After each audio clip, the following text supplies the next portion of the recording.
¿Qué tal? Buenos días a todas y a todos. Bienvenidas y bienvenidos a este diplomado en el sistema de nulidades. En la Escuela Judicial Electoral les agradecemos mucho que estén participando en este diplomado.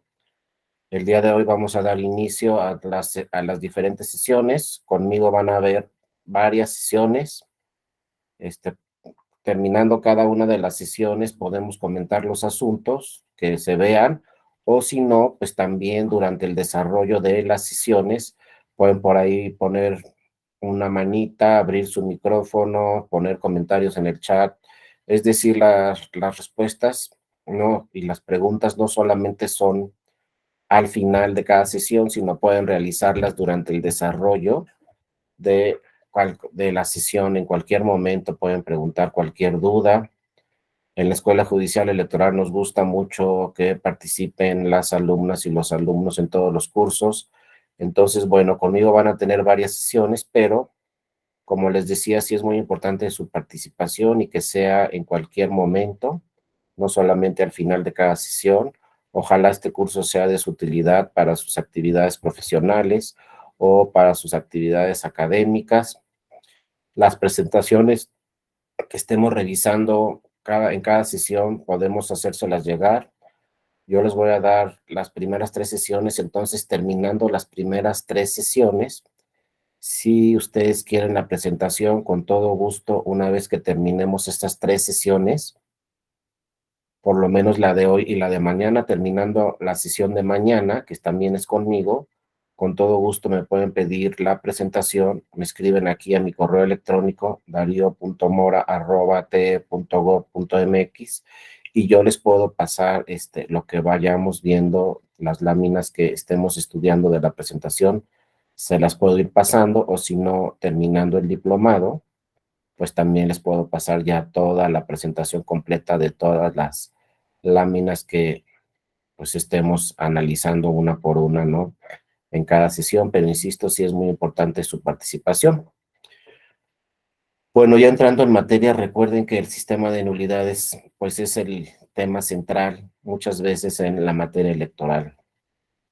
Nulidades quiere decir, pues, cuándo se puede anular, pero no solamente una elección. El sistema de nulidades inicia con la nulidad de un voto. Acuérdense, lo vamos a ir estudiando poco a poco. La nulidad de un voto inicia desde la mesa directiva de casilla. Ahí los primeros que anulan un voto, pues son las escrutadoras o los escrutadores que están ahí. Cuando abren la urna, pues sacan las boletas y califican el voto. Después esos votos los puede revisar el Consejo Distrital del INE o en su caso del LOPLE. Y finalmente un voto o la mayoría de los votos que se impugnen los puede revisar el Tribunal Electoral. En caso de ser elecciones estatales, el Tribunal Electoral Estatal, y en caso de ser elecciones federales, pues el Tribunal Electoral del Poder Judicial de la Federación. Pero finalmente, pues un voto, así como lo escuchan, una boleta puede llegar hasta el Tribunal Electoral del Poder Judicial de la Federación, ya sea una boleta de una elección local o una boleta de una elección federal, la puede revisar pues el Tribunal Electoral. Si es que no está de acuerdo algún partido político con la calificación de ese voto que hicieron las autoridades administrativas, inclusive no puede estar de acuerdo con la calificación del voto que hizo alguna autoridad jurisdiccional, es decir, algún tribunal electoral en el estado, y entonces se puede ir hasta allá, ¿no? Hasta el Tribunal Federal, solamente para calificar un voto. Después, pues también, ya lo vamos a ver en el sistema de nulidades, existe la figura del recuento. Si hay errores en el acta de escrutinio y cómputo, que después vamos a ver cuáles son esos errores. Si el acta de escrutinio y cómputo tiene errores, entonces se puede solicitar abrir el paquete y revisar todo nuevamente en el consejo distrital o consejo municipal respectivo. Y todavía, si no estamos de acuerdo con el recuento que nos hizo la autoridad administrativa, podemos solicitarle a un tribunal electoral que nuevamente abra el paquete y vuelva a contar todo. Obviamente debemos llegar con las pruebas suficientes para acreditarle al tribunal que hay errores en el recuento que hizo la autoridad administrativa, ¿no? Entonces, la segunda figura es volver a contar todos los votos en una casilla o en todas las casillas de una elección. Después también se puede solicitar ante un tribunal, ya esto no pasa por la autoridad administrativa, sino se puede solicitar ante un tribunal pues que se anule la votación en una casilla. Cuando un tribunal anula la votación en una casilla, anula pues todos los votos de esa casilla, incluyendo los votos del partido político que fue y impugnó la votación en esa casilla. Si por alguna cosa hay alguna irregularidad en esa casilla, se anulan todos los votos de la casilla, ya no van a contar para el cómputo municipal o para el cómputo distrital. O se pueden anular también varias casillas, la votación de varias casillas, y esto puede provocar que se anule la elección. Después también podemos ir al tribunal a solicitarle que se anule una elección por diferentes motivos que ya vamos a revisar, o finalmente podemos ir al tribunal a solicitarle pues que se declare la invalidez de una elección. Ya después vamos a analizar cuáles son las diferencias entre solicitar la nulidad de la elección o solicitar la invalidez de una elección, que las consecuencias son las mismas, pero son vías diferentes. Solicitarle la nulidad, vamos a ver cuándo hay que solicitarle la nulidad, y también vamos a revisar cuándo hay que solicitarle al tribunal la invalidez de la elección y no la nulidad. Y lo último que le podemos solicitar al tribunal es, como lo vamos a también estudiar, pues que el candidato o la candidata ganadora es inelegible, es decir, no cumple con los requisitos para ejercer el cargo una vez que ya ganó la elección. Podemos ir todavía al tribunal y decirle, ¿sabes qué? La candidata ganadora o el candidato ganador es inelegible. También vamos a estudiar algunos casos. Cuando se da esta inelegibilidad y si el tribunal en un momento dado pues puede declarar inelegible a la candidata o el candidato ganador, porque de entrada, pues uno se pregunta, ¿no? Si ya revisaron sus requisitos, cuándo inició el proceso electoral, si ya revisaron sus requisitos, cuándo se registró como candidata o candidato, ¿cómo es posible que después que ganó la elección, pues resulte inelegible, ¿no? Ya no cumpla con esos requisitos, pero sí se pueden dar casos, ya los revisaremos, ¿no? En eso consiste este diplomado y vamos a ver muchos casos que ha resuelto la sala superior o en algunos casos también las salas regionales relacionados con este sistema de nulidades, ¿no? Relacionados con las nulidades. Vamos a ver casos hasta del año pasado, ¿no? Donde se anularon elecciones. No crean que solamente está en la ley y no se lleva a la práctica. Simplemente el año pasado el Tribunal Electoral anuló elecciones en 15 municipios. En las elecciones de 2021, pues el Tribunal Electoral anuló elecciones en 15 municipios. Entonces, bueno, sí sucede que constantemente algún tribunal electoral en el país o el propio Tribunal Electoral del Poder Judicial de la Federación, pues sí anula elecciones. Es decir, no solamente están ahí las causales, sino que muchas veces en la realidad son efectivas y se anula una elección. Bueno, lo primero que vamos a ver de todo en este diplomado, pues son el sistema electoral, cómo nace el sistema electoral, cuáles son los principios, como dice aquí la lámina, que tenemos que revisar antes que nada, los principios constitucionales, ¿no? De donde se desprende el sistema electoral. Es decir, ¿para qué hay un sistema electoral en nuestro país? ¿Para qué tenemos elecciones constantemente? ¿Cuál es la finalidad y por qué lo exige así la Constitución, ¿no? Rápidamente vamos a revisar estos tres artículos de la Constitución que tienen los principios fundamentales de donde nace el sistema electoral en nuestro país, ¿no? En primer lugar nos dice el artículo 39, que seguramente todas y todos ustedes lo conocen muy bien, que nos dice la soberanía nacional reside esencial y originalmente en el pueblo. Muchas veces leemos el artículo, pero hay que detenernos para desprender dónde están los principios y cuáles son los principios de la soberanía. Entonces aquí lo primero que tenemos que revisar es qué es soberanía nacional y por qué dice que reside en el pueblo, ¿no? La soberanía, pues es el poder que tiene un pueblo para autodeterminarse. ¿Qué quiere decir autodeterminarse? Tomar sus propias decisiones. Desde que México es un país independiente, pues es soberano y toma sus propias decisiones. Nada más que ¿quién toma las decisiones? Nos dice la Constitución, el pueblo. Ese es un término que todavía en la actualidad se utiliza mucho por las políticas y los políticos, el pueblo, pero es un término muy añejo que tenemos que entender muy bien. El pueblo quiere decir no todas las personas que habitamos en el país. Somos 130 millones de habitantes en el país, pero ese no es el pueblo. Ya jurídicamente revisado el tema, el pueblo solamente son las ciudadanas y los ciudadanos. Entonces, quien tomamos las decisiones somos las ciudadanas y los ciudadanos. Entonces ya no somos los 130 millones de habitantes, somos ya por ahí de 95 los que estamos en la lista nominal. Adelante, Jesús, te escuchamos. Buenos días. Sí, Jesús, no sé si querías participar, adelante. Creo que por ahí Jesús, te escuchamos. ¿Querías participar? Gracias, maestro. Buenos días. Me da mucho gusto saludarlo Sí, nuevamente. Maestro, eh, ahorita que hace sí. este planteamiento sobre el pueblo, ¿cuál es el fundamento filosófico o legal para señalar lo que acaba usted de señalar? Que el pueblo solamente son los ciudadanos y las ciudadanas. Sí, muchas gracias, Jesús. Exactamente, es muy buena pregunta.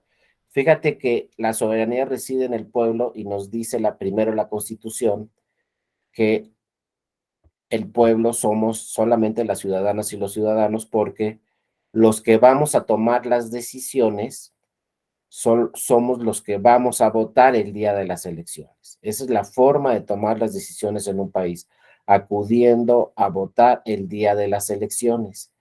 Y entonces así vamos a tomar nosotros las decisiones que queremos para nuestro país. Ahorita lo vamos a ir desprendiendo poco a poco. Pero por eso somos las ciudadanas y los ciudadanos, porque pues los menores de edad no pueden tomar decisiones, no pueden ir a la casilla a votar. El primer requisito que necesitamos, como todas y todos sabemos, para ir a una casilla a votar, pues es que también lo vamos a platicar en este diplomado, que es un tema muy interesante, es tener 18 años. Y el segundo tema muy importante es tener, fíjense, a ver si alcanzamos a platicar lo que yo creo que sí, tener un modo honesto de vivir. Y ya el tribunal ha emitido algunas sentencias que las vamos a platicar después, que se entiende por un modo honesto de vivir. Y ya el tribunal ha dicho que si, por ejemplo, alguna ciudadana, algún ciudadano comete diversas irregularidades constantemente, es decir, no cumple con las disposiciones constitucionales, una ciudadana o un ciudadano, y se le sanciona, y se le vuelve a sancionar, y se le vuelve a sancionar, en un momento dado puede perder su modo honesto de vivir, o también a señalar al tribunal que por casos de violencia política en razón de género, si reincide esta persona que está violentando, no por violencia política en razón de género, pues puede perder su calidad de modo honesto de vivir, y si pierde su calidad, pues en un momento dado, pues ya no puede competir en una campaña, porque dentro de los requisitos que se solicitan para ser candidato o candidato es tener 18 años y tener un modo honesto de vivir. Ya revisaremos algunas sentencias posteriormente, pero de entrada, entonces, como pregunta muy bien Jesús, pues tendríamos que hacer un ajuste a la Constitución y señalar que la soberanía nacional reside esencial y originalmente en la ciudadanía, porque después que nos dice el 40, es voluntad del pueblo mexicano constituirse en una república representativa, democrática, laica y federal. Al hablar de una república representativa, ¿qué nos está diciendo aquí la Constitución? Pues que, como ya vimos, ¿no? Somos 95 millones en la lista nominal. Pues obviamente los 95 millones no podemos tomar todas las decisiones de nuestro país. ¿Dónde nos vamos a juntar? ¿No?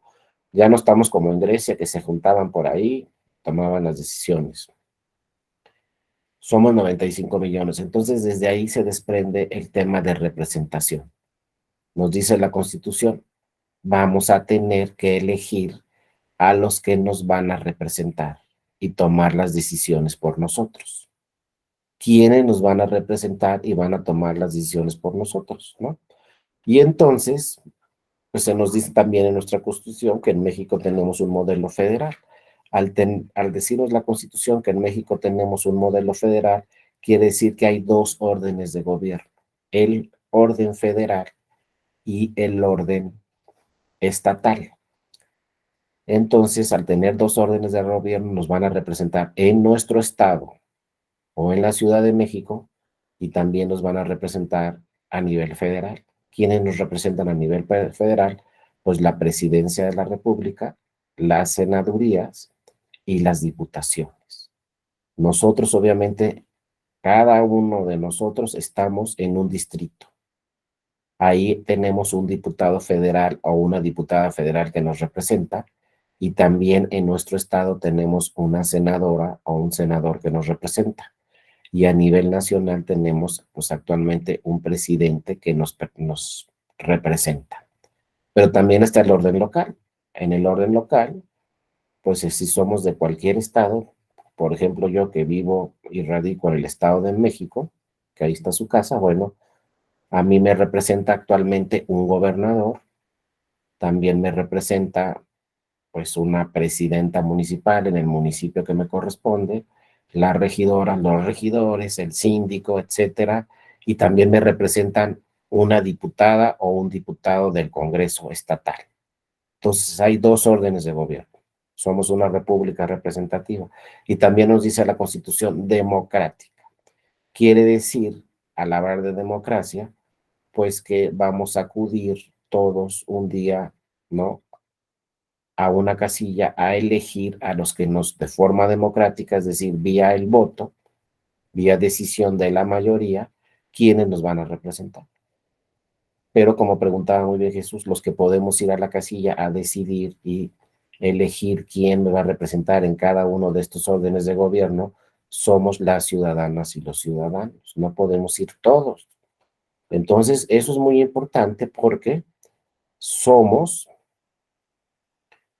pues, de 130, fíjense, todavía, si hablamos de menos de 18 años, pues si somos 130 personas en el país, pues todavía más o menos por ahí de 35 millones, más o menos, son menores de edad. Entonces ellos todavía no pueden participar en las elecciones y todavía no pueden elegir a los que van a representar. Sí, adelante, Jonathan, te escuchamos. Buenos días. Buenos días a todos y a todas. Yo creo que a lo mejor en un momento dado sí haría falta, pues como usted bien lo comenta, a lo mejor una revisadita de la Constitución. Hay algunos artículos que en un momento dado han sido reformados de más y hay algunos artículos que en un momento dado nunca han sido reformados, ¿no? Y se me hace que por ahí el 39 y el 128 son algunos de los que han permanecido intocados, a lo mejor desde la Constitución del 57. Yo creo que en un momento determinado esta idea de la soberanía, bueno, viene mucho de la ilustración, ¿no? En un momento dado de la Revolución Francesa, porque pues a lo mejor antes se tenía la idea equivocada de que la soberanía pues venía en un momento dado de Dios y que era representada a través de los monarcas, ¿no? Un poquito antes de la Revolución Francesa, y ya en un momento dado con la Revolución Francesa y con esta idea de la Declaración de los Derechos del Hombre y del Ciudadano, bueno, se retoma en las constituciones y creo que en un momento dado pues no se han ido adecuando, porque usted lo comenta muy bien, independientemente de que diga el pueblo, pues hay que recordar que uno de los elementos del Estado pues es la población y son todas las personas que se encuentran en un ámbito espacial, es decir, en un territorio, dentro del territorio, en un momento determinado, pero no todas van a tomar la decisión, como usted lo comenta muy bien, bueno, se debe de cumplir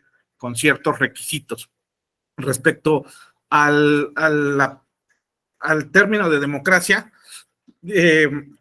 algunas veces modifican mucho la Constitución, otras veces no las modifican, quitan y ponen. Yo me acuerdo todavía hace muchos años cuando tomaba clases de Derecho Constitucional, que mi maestro de Derecho Constitucional nos decía que si en un momento dado había en la Constitución una definición de democracia, entonces nos metió en un buen problema y luego nos refirió al artículo 3, o sea, nosotros la buscamos por todos lados, ¿no? Nos refirió el artículo 3, donde, hablando de la educación, nos definía la democracia, ¿no? Decía que era una forma de vida basada en el constante mejoramiento de los pueblos.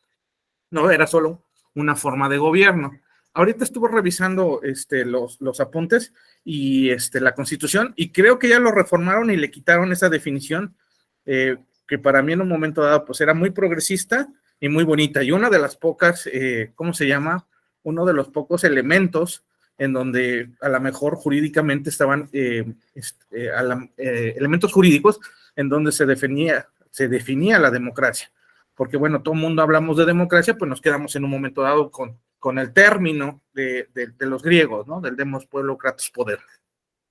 Y acerca de lo federal, bueno, yo creo que también igual ahorita ha habido una tendencia pues a invadir ese federalismo. Nos estamos dando cuenta en las leyes, ¿no? Antes había leyes locales, leyes federales, y ahorita están hablando de leyes, ya hay muchas leyes generales, que en un momento dado, pues las leyes generales es la distribución de competencias. Entonces yo creo que, y están invadiendo competencias que antes le tocaban a los estados. No sé si sea de manera correcta o de manera incorrecta, pero yo creo que sí en un momento dado habría que replantearnos un poquito esta tendencia del federalismo. Es cuanto, profesor, y disculpe la molestia. No, Jonathan, al contrario, para mí es muy importante su participación y tocaste temas centrales y temas muy importantes y efectivamente, como lo señalas en primer lugar, pues sí, a partir de la Revolución Francesa cambia completamente este concepto de la soberanía. Antes el soberano era el rey o la reina y era el que tomaba todas las decisiones.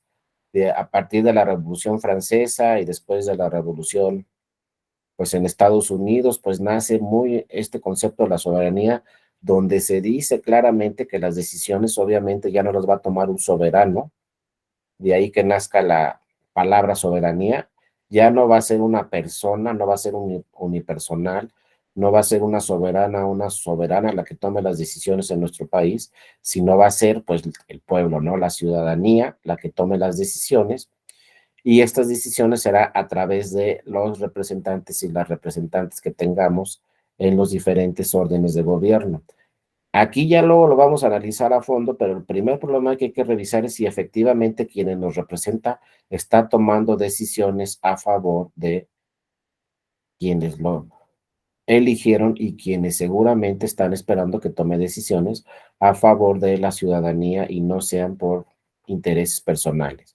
Entonces siempre va a ser muy importante, pues primero revisar quién es, por ejemplo, si yo les pregunto, ¿quién es mi diputado local o diputada? Pues tengo que revisar, tengo que tratar, ojalá, porque no son todos, pero la mayoría actualmente ya tienen sus páginas en redes sociales y pues seguirlo en redes sociales, a mi diputado local. Luego, mi diputado federal, ¿quién es? No, pues que fíjate que es diputada, pues diputado, lo que sea, lo voy a seguir también en redes sociales. Y los que debemos seguir más, por ejemplo, yo tengo aquí presidenta municipal, entonces yo la sigo todos los días a la presidenta municipal. ¿Qué está haciendo cada día? La sigo, lo sigo en su página y veo qué actividades hace todos los días. Ahí rápidamente al ponerle seguir, pues me aparecen todas sus actividades diarias. Porque ¿qué va a suceder con esta presidenta municipal? Pues seguramente me va a pedir el voto para reelegirse y volver a ser presidenta municipal.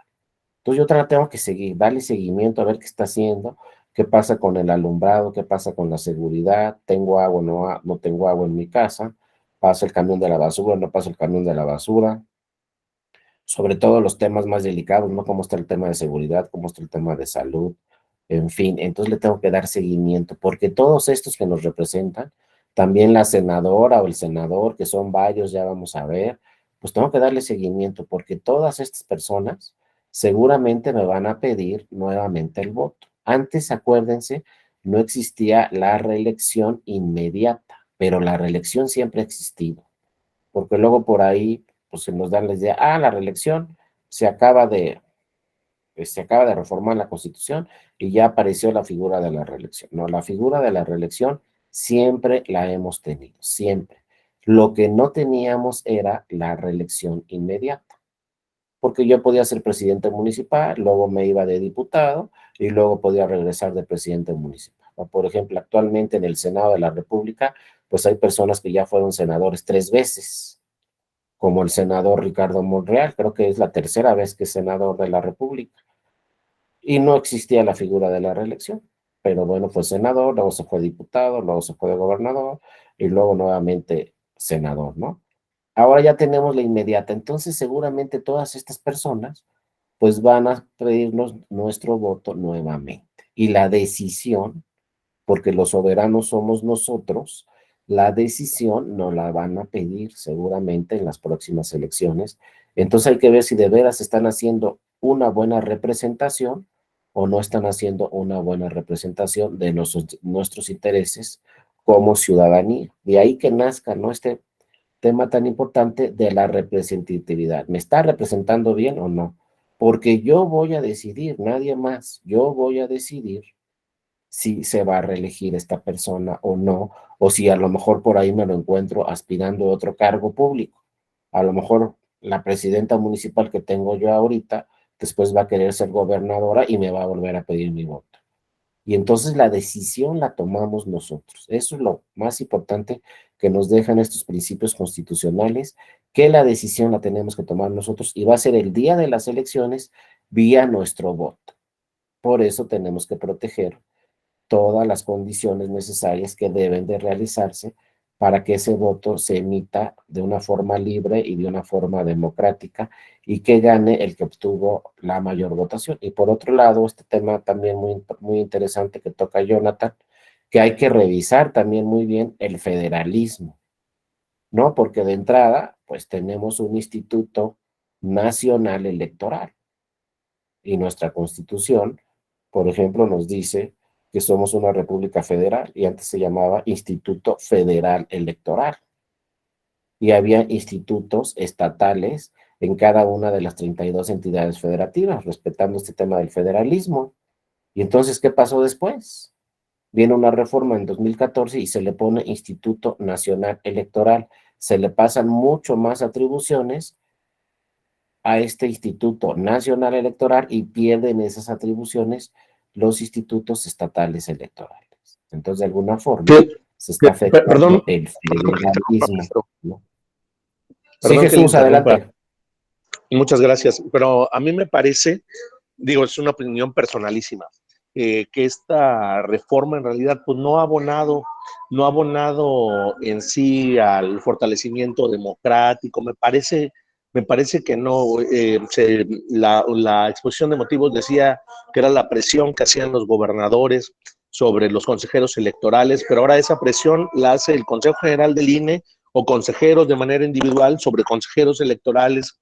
En algunos casos pareciera que es la ubicación de amigos en determinados espacios, sobre todo porque la última parte del concurso la define la política, no la técnica. Digo, cuando se hace una evaluación y la propia Constitución señala que serán elegidos por consenso, pues al obligarme a generar un consenso, pues estamos hablando de una decisión en términos netamente políticos. Bueno, y por la otra parte, que la serie de obligaciones que tiene el INE, sobre todo las que son onerosas, se carga o la recarga en los organismos públicos locales electorales. Por ejemplo, el INE está obligado a realizar la capacitación. Bueno, pues el dinero o gran parte del dinero de la capacitación sale de los organismos públicos locales electorales.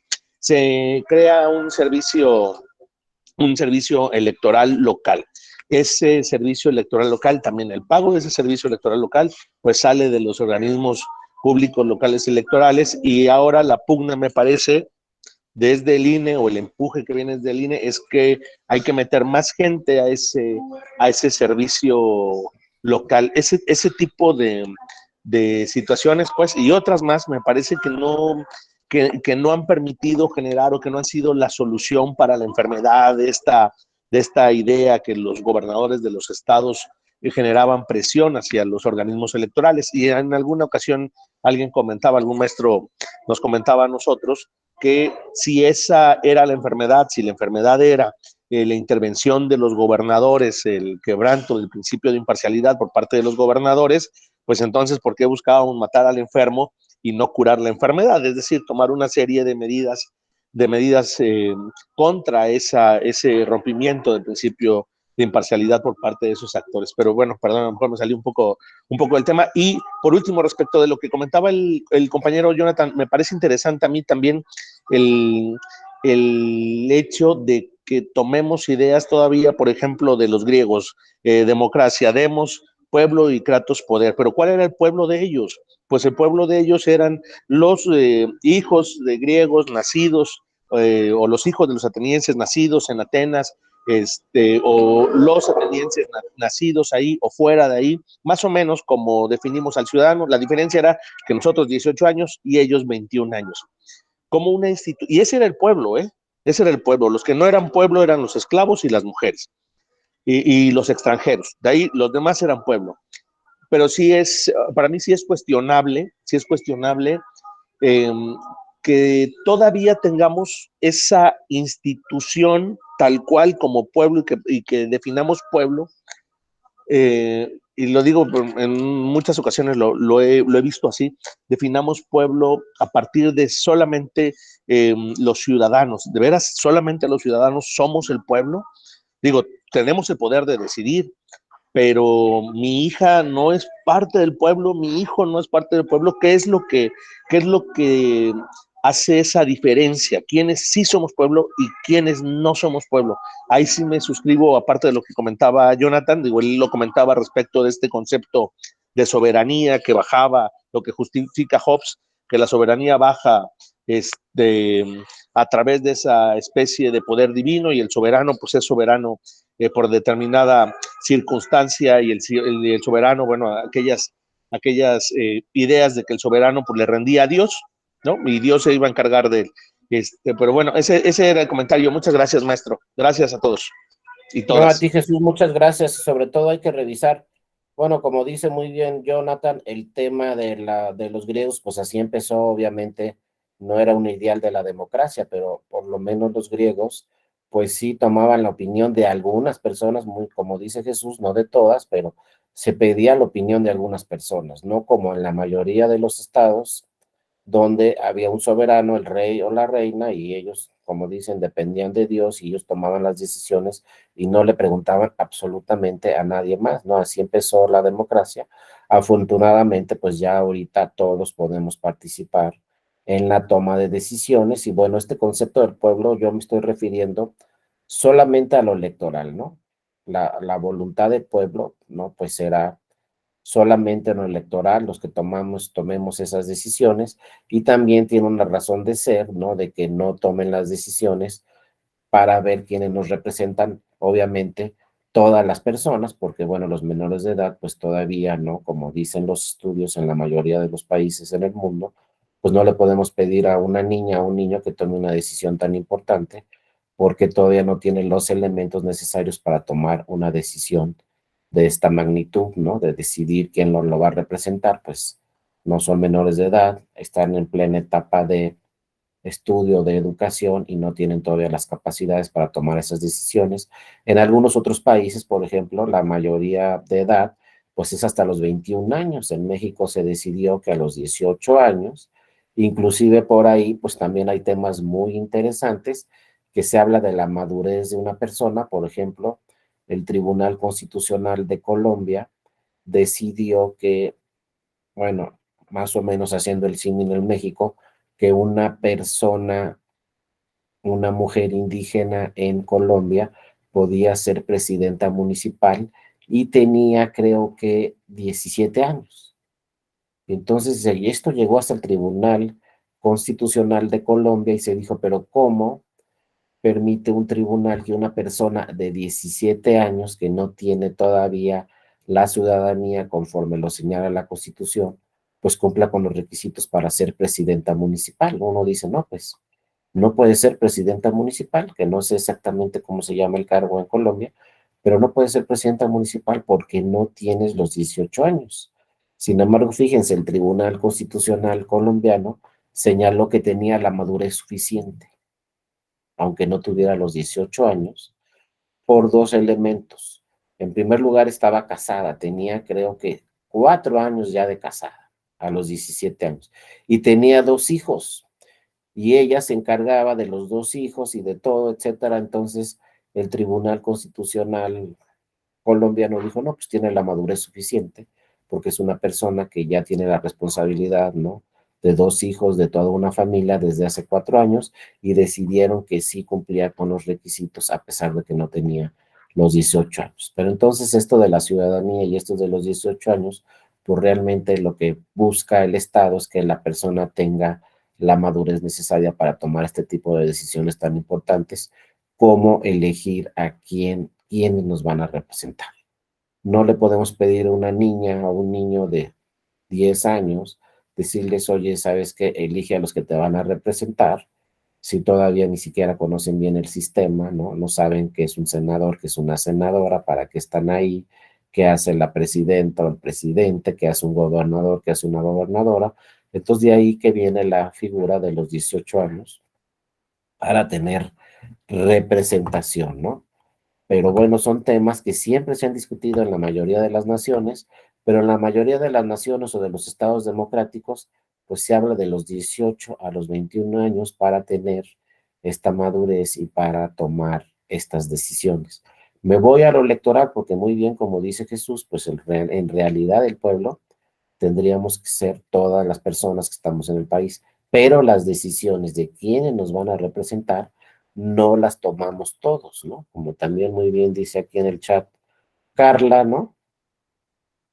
Tenemos que cumplir con ciertos requisitos, como nos dice el 34 y el 35 de la Constitución, donde se nos dice exactamente, ¿no? Cuáles son los derechos que necesitamos, ¿no? O las características que necesitamos para poder votar y para poder ser votados. También, obviamente, necesitamos determinados requisitos, no solamente para votar, sino en una de esas, pues nosotros quizá queremos ser, ¿no? Los candidatos o las candidatas. Entonces ahí cambia la figura y entonces también nos piden requisitos para poder ser votados o ser votadas, ¿no?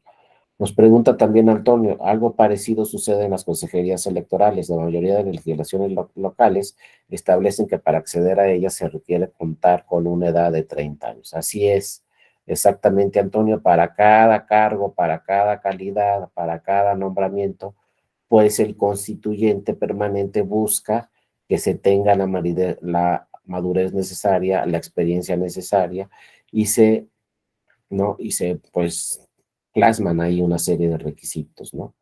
Y pues se tiene que cumplir con estos requisitos, solo en casos muy extraordinarios como este que les platico del Tribunal Constitucional de Colombia, en donde pues una persona que no tenía los 18 años, dijo el tribunal tiene la madurez necesaria y entonces puede ejercer el cargo, pero son casos muy excepcionales, necesariamente se buscan estos cargos. También, como decía Jesús, pues hay que revisar muy bien este tema del federalismo.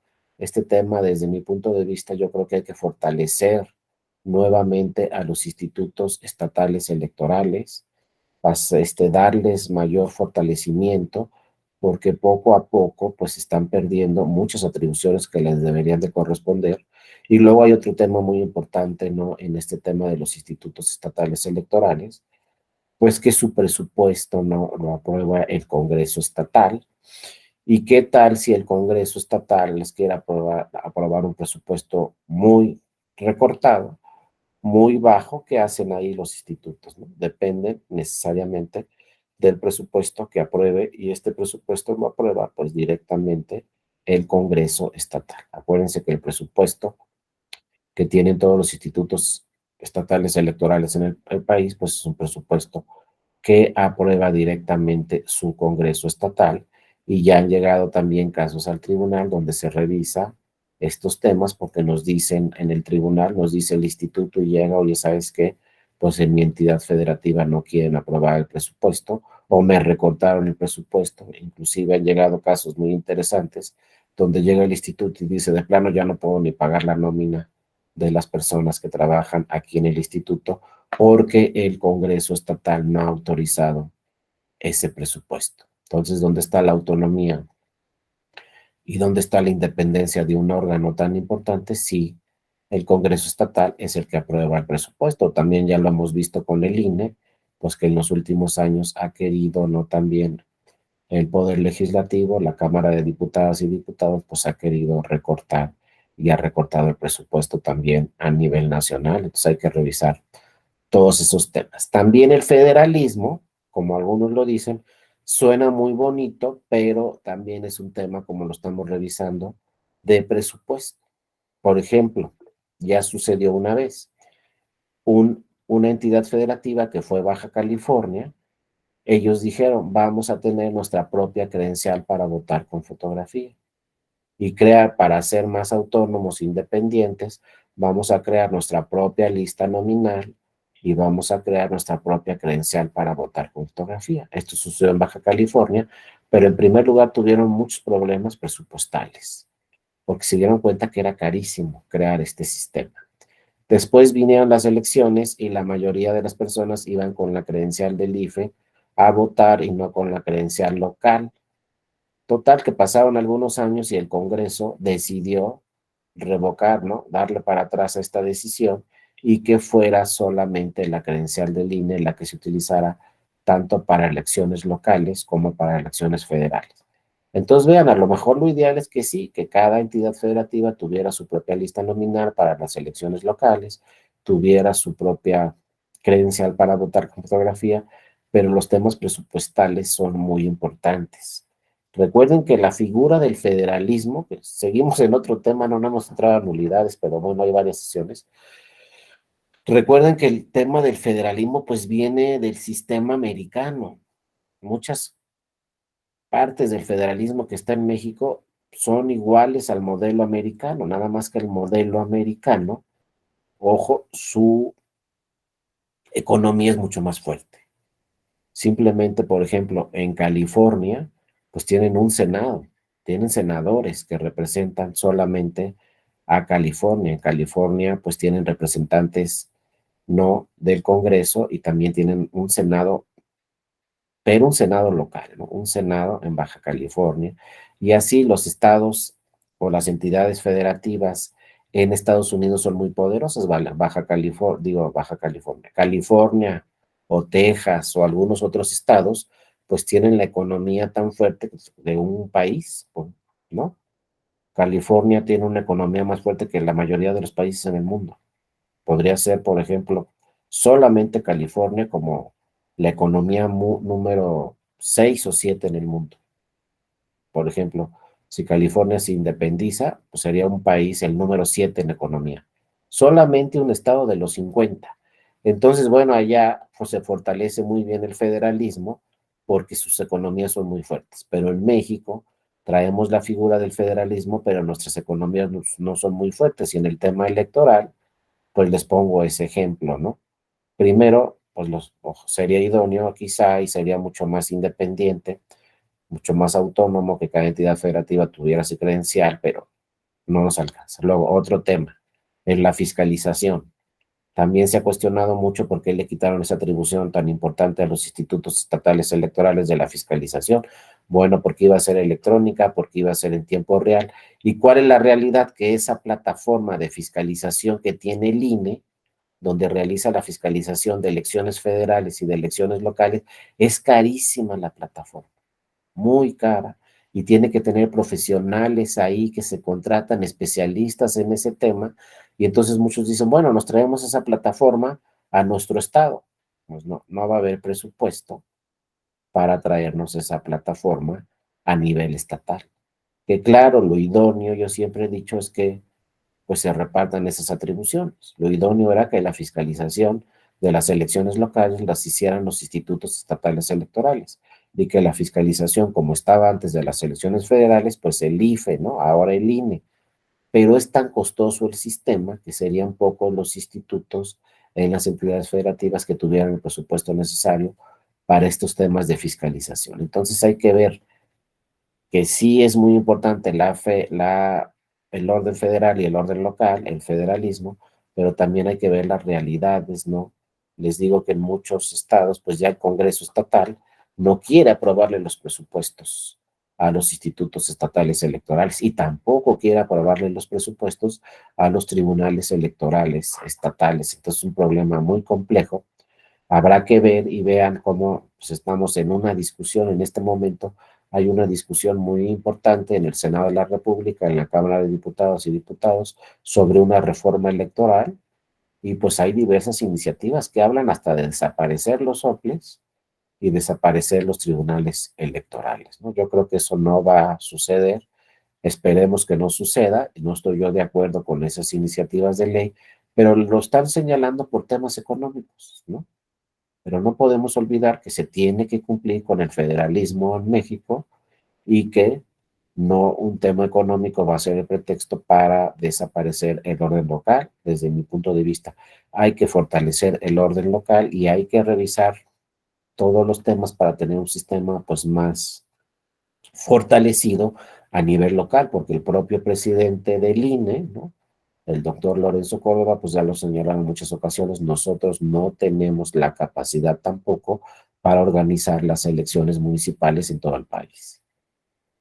Cuántos municipios hay en cada entidad federativa es un tema eminentemente local, y quien tiene que organizar las elecciones municipales pues son obviamente los institutos estatales electorales, que conocen bien la geografía de cada estado. Hay municipios que tienen 100, hay estados que tienen 100 municipios, otros 200 municipios. Oaxaca tiene más de 500 municipios, entonces pues esos temas los tiene que revisar obviamente cada instituto estatal electoral. Bueno, y finalmente el 41 de la Constitución nos dice que la renovación de los poderes legislativo y ejecutivo se realizará mediante elecciones libres, auténticas y periódicas. El tema de elecciones periódicas nunca hemos tenido problema, afortunadamente. Solo ha llegado un caso, ¿no?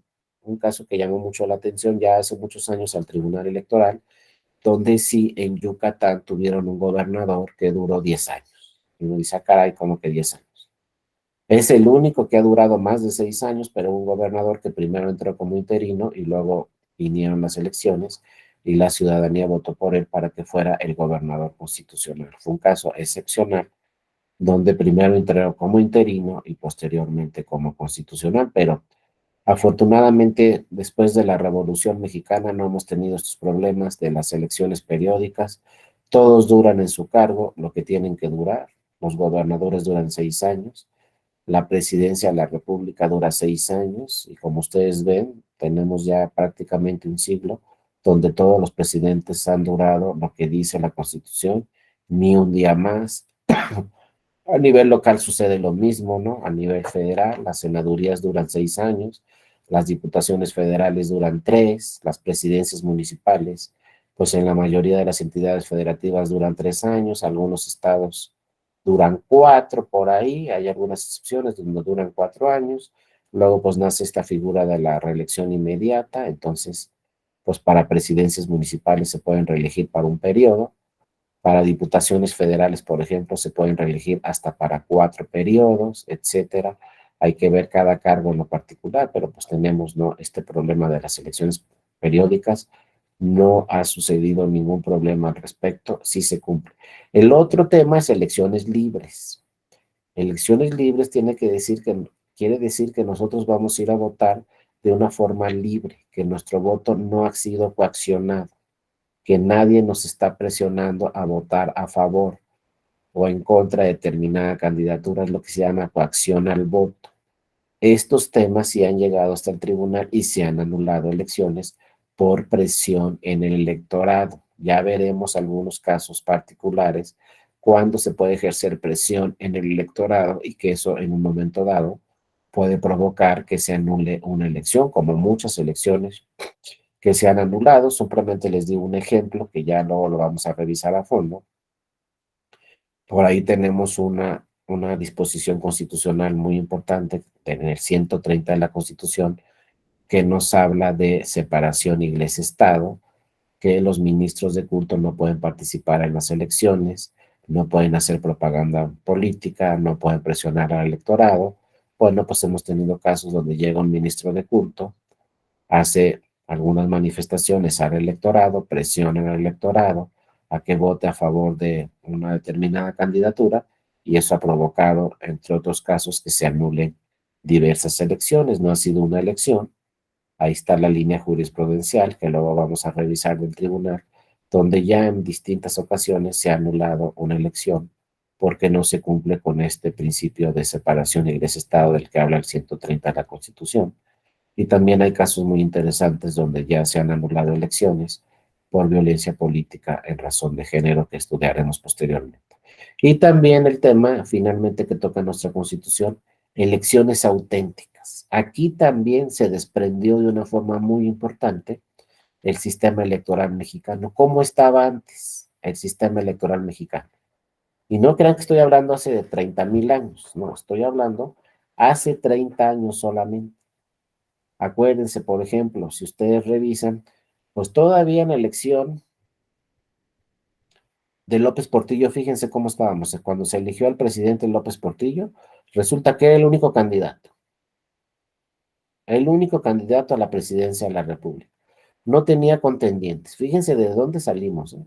Único candidato, pues claro que iba a ganar la elección, pues cómo no sea el único candidato. Después, ¿quién calificaba la elección? Bueno, ¿quién organizaba la elección de la presidencia cuando estaba López Portillo? Pues lo organizaba la Secretaría de Gobernación, la misma presidencia de la República. ¿Quién calificaba la elección? Pues la Cámara de Diputados y Diputadas decía si la elección era válida o no, y si cumplía con todos los requisitos. Era la famosa autocalificación política.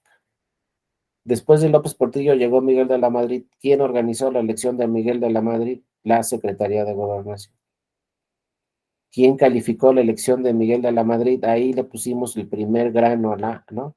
La primera piedra al sistema electoral ya mucho más robusto. Porque ¿quién calificó la elección de Miguel de la Madrid? Bueno, todavía era la autocalificación política.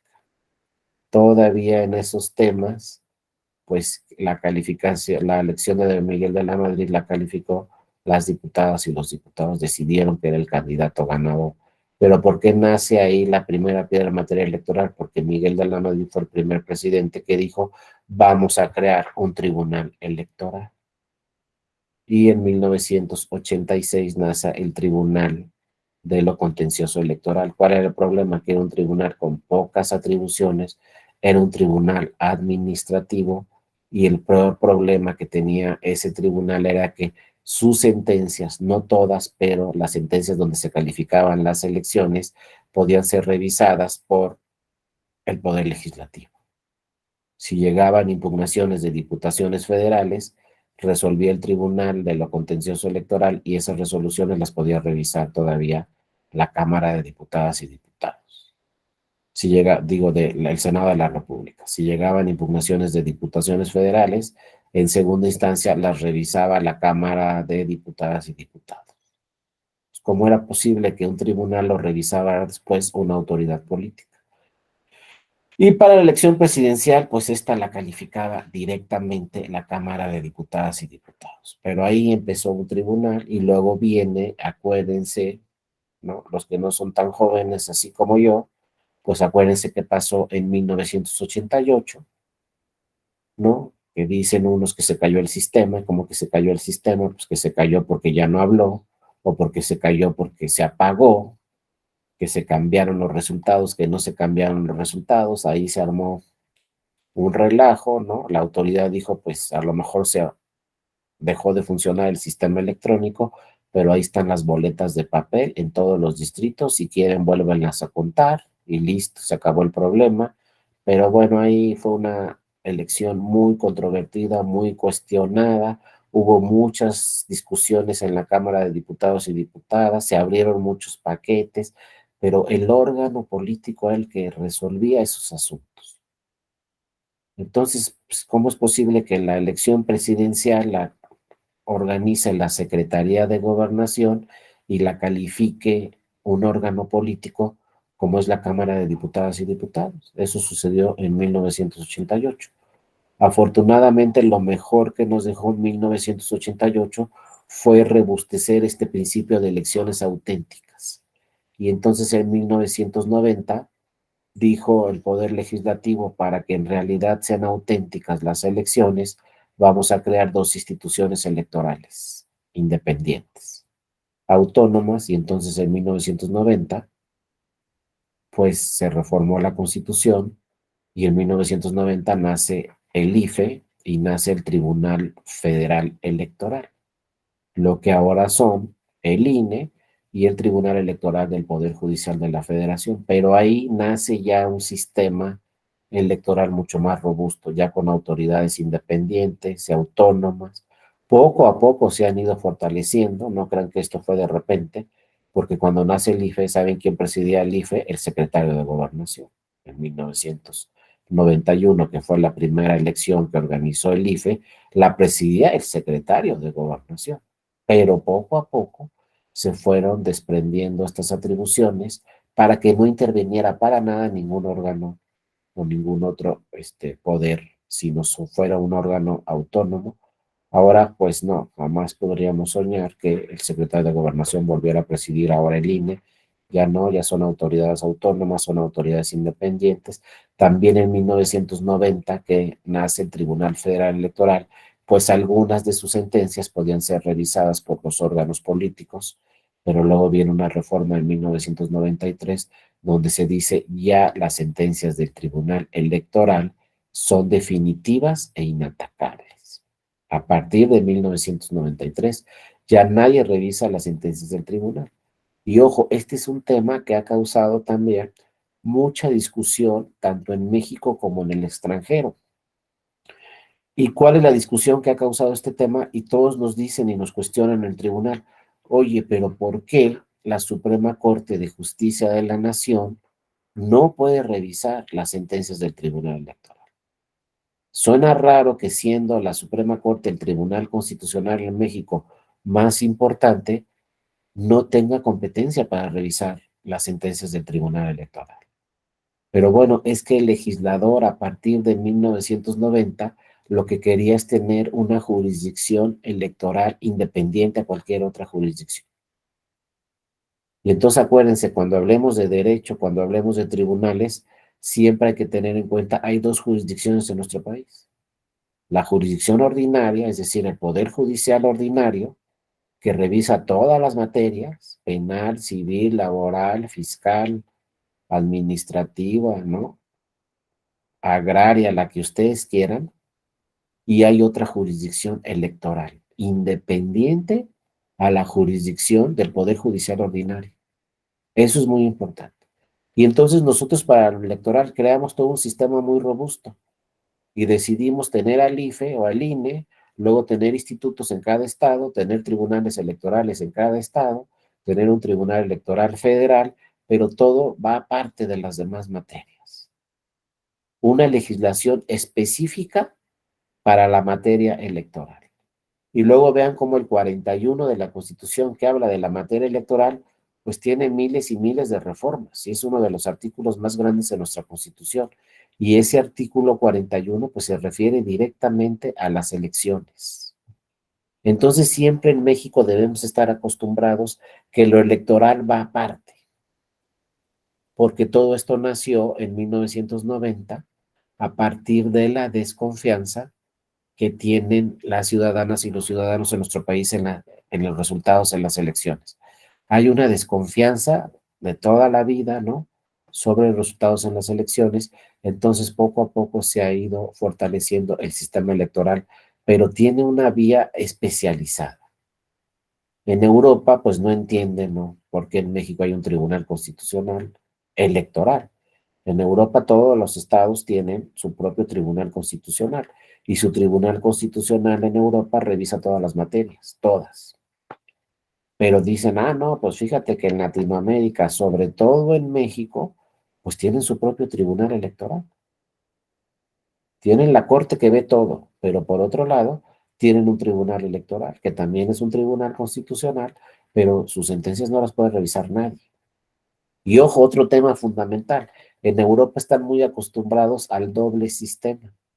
Es decir, primero, por ejemplo, resuelve su tribunal constitucional, como puede ser el Tribunal Constitucional Español, el Tribunal Constitucional Alemán, ¿no? La Corte Constitucional Italiana, el Consejo Constitucional Francés, y contra las sentencias de esos tribunales, que son los más importantes en cada estado, se pueden ir a la instancia internacional, ¿no? Y ahí los puede revisar, pues por ejemplo, puede revisar sus sentencias el Tribunal Europeo de Derechos Humanos o el Tribunal de Justicia Europeo, etcétera. Entonces, lo internacional, para temas internacionales, se van a otra instancia internacional. En México, el Tribunal Electoral tiene que hacer todo al mismo tiempo. ¿A qué me refiero? El Tribunal Electoral tiene que emitir una sentencia y en esa sentencia revisar qué dice la Constitución, pero revisar también qué dice el tema internacional, qué dicen los tratados, qué dicen los derechos humanos relacionados con los derechos políticos.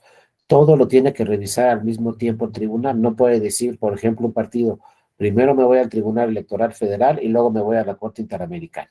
No. Entonces llegan al Tribunal Electoral y le dicen, oye, se están vulnerando estos derechos humanos que están en la Constitución y en los tratados internacionales. Y entonces el Tribunal Electoral tiene que revisar al mismo tiempo qué dice la Constitución, qué dicen los tratados internacionales, qué dice la jurisprudencia de la Sala Superior, qué dice la jurisprudencia de la Corte Interamericana de Derechos Humanos. Todo lo tiene que revisar al mismo tiempo porque tiene que decidir antes de que tomen posesión los candidatos o las candidatas ganadoras. Como tiene que decidir antes, pues el tribunal hace todo. En Europa ese asunto puede durar 2 años. Primero nos vamos al tribunal ordinario, luego nos vamos al tribunal constitucional y a lo mejor luego por ahí llegamos al tribunal, ¿no? O al Tribunal Europeo de Derechos Humanos. Nos vamos a llevar 2 años. En México no sucede así. En México todo lo tiene que resolver el tribunal porque también la Constitución nos dice, ¿sabes qué? Todos los asuntos electorales se tienen que resolver antes de que tomen posesión las candidatas y los candidatos ganadores o antes de que se integre el órgano.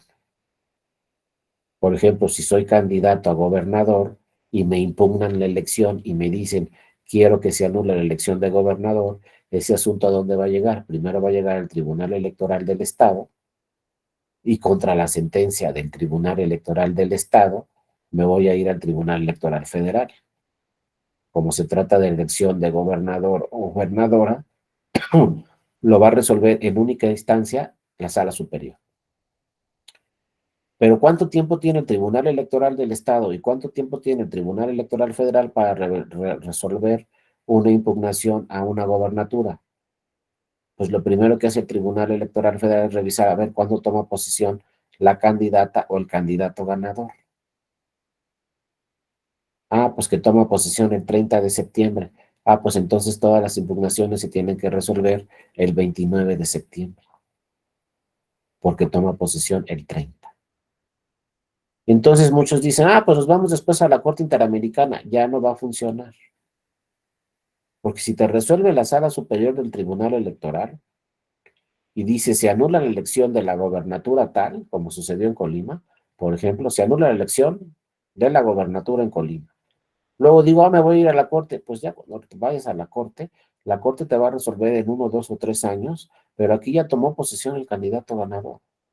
Y a lo mejor la Corte Interamericana dice, oye, ¿sabes qué, Estado mexicano? Tienes que revisar esto de tu Constitución. Pero lo va a decir 3 o 4 años después. Ya el candidato ganador fue el candidato ganador, o ya si se anuló la elección, se anuló la elección, ya se convocó una elección extraordinaria y ya lo que diga la Corte años después ya no va a tener efectos para ese proceso electoral. Entonces, ¿a qué me refiero con esto?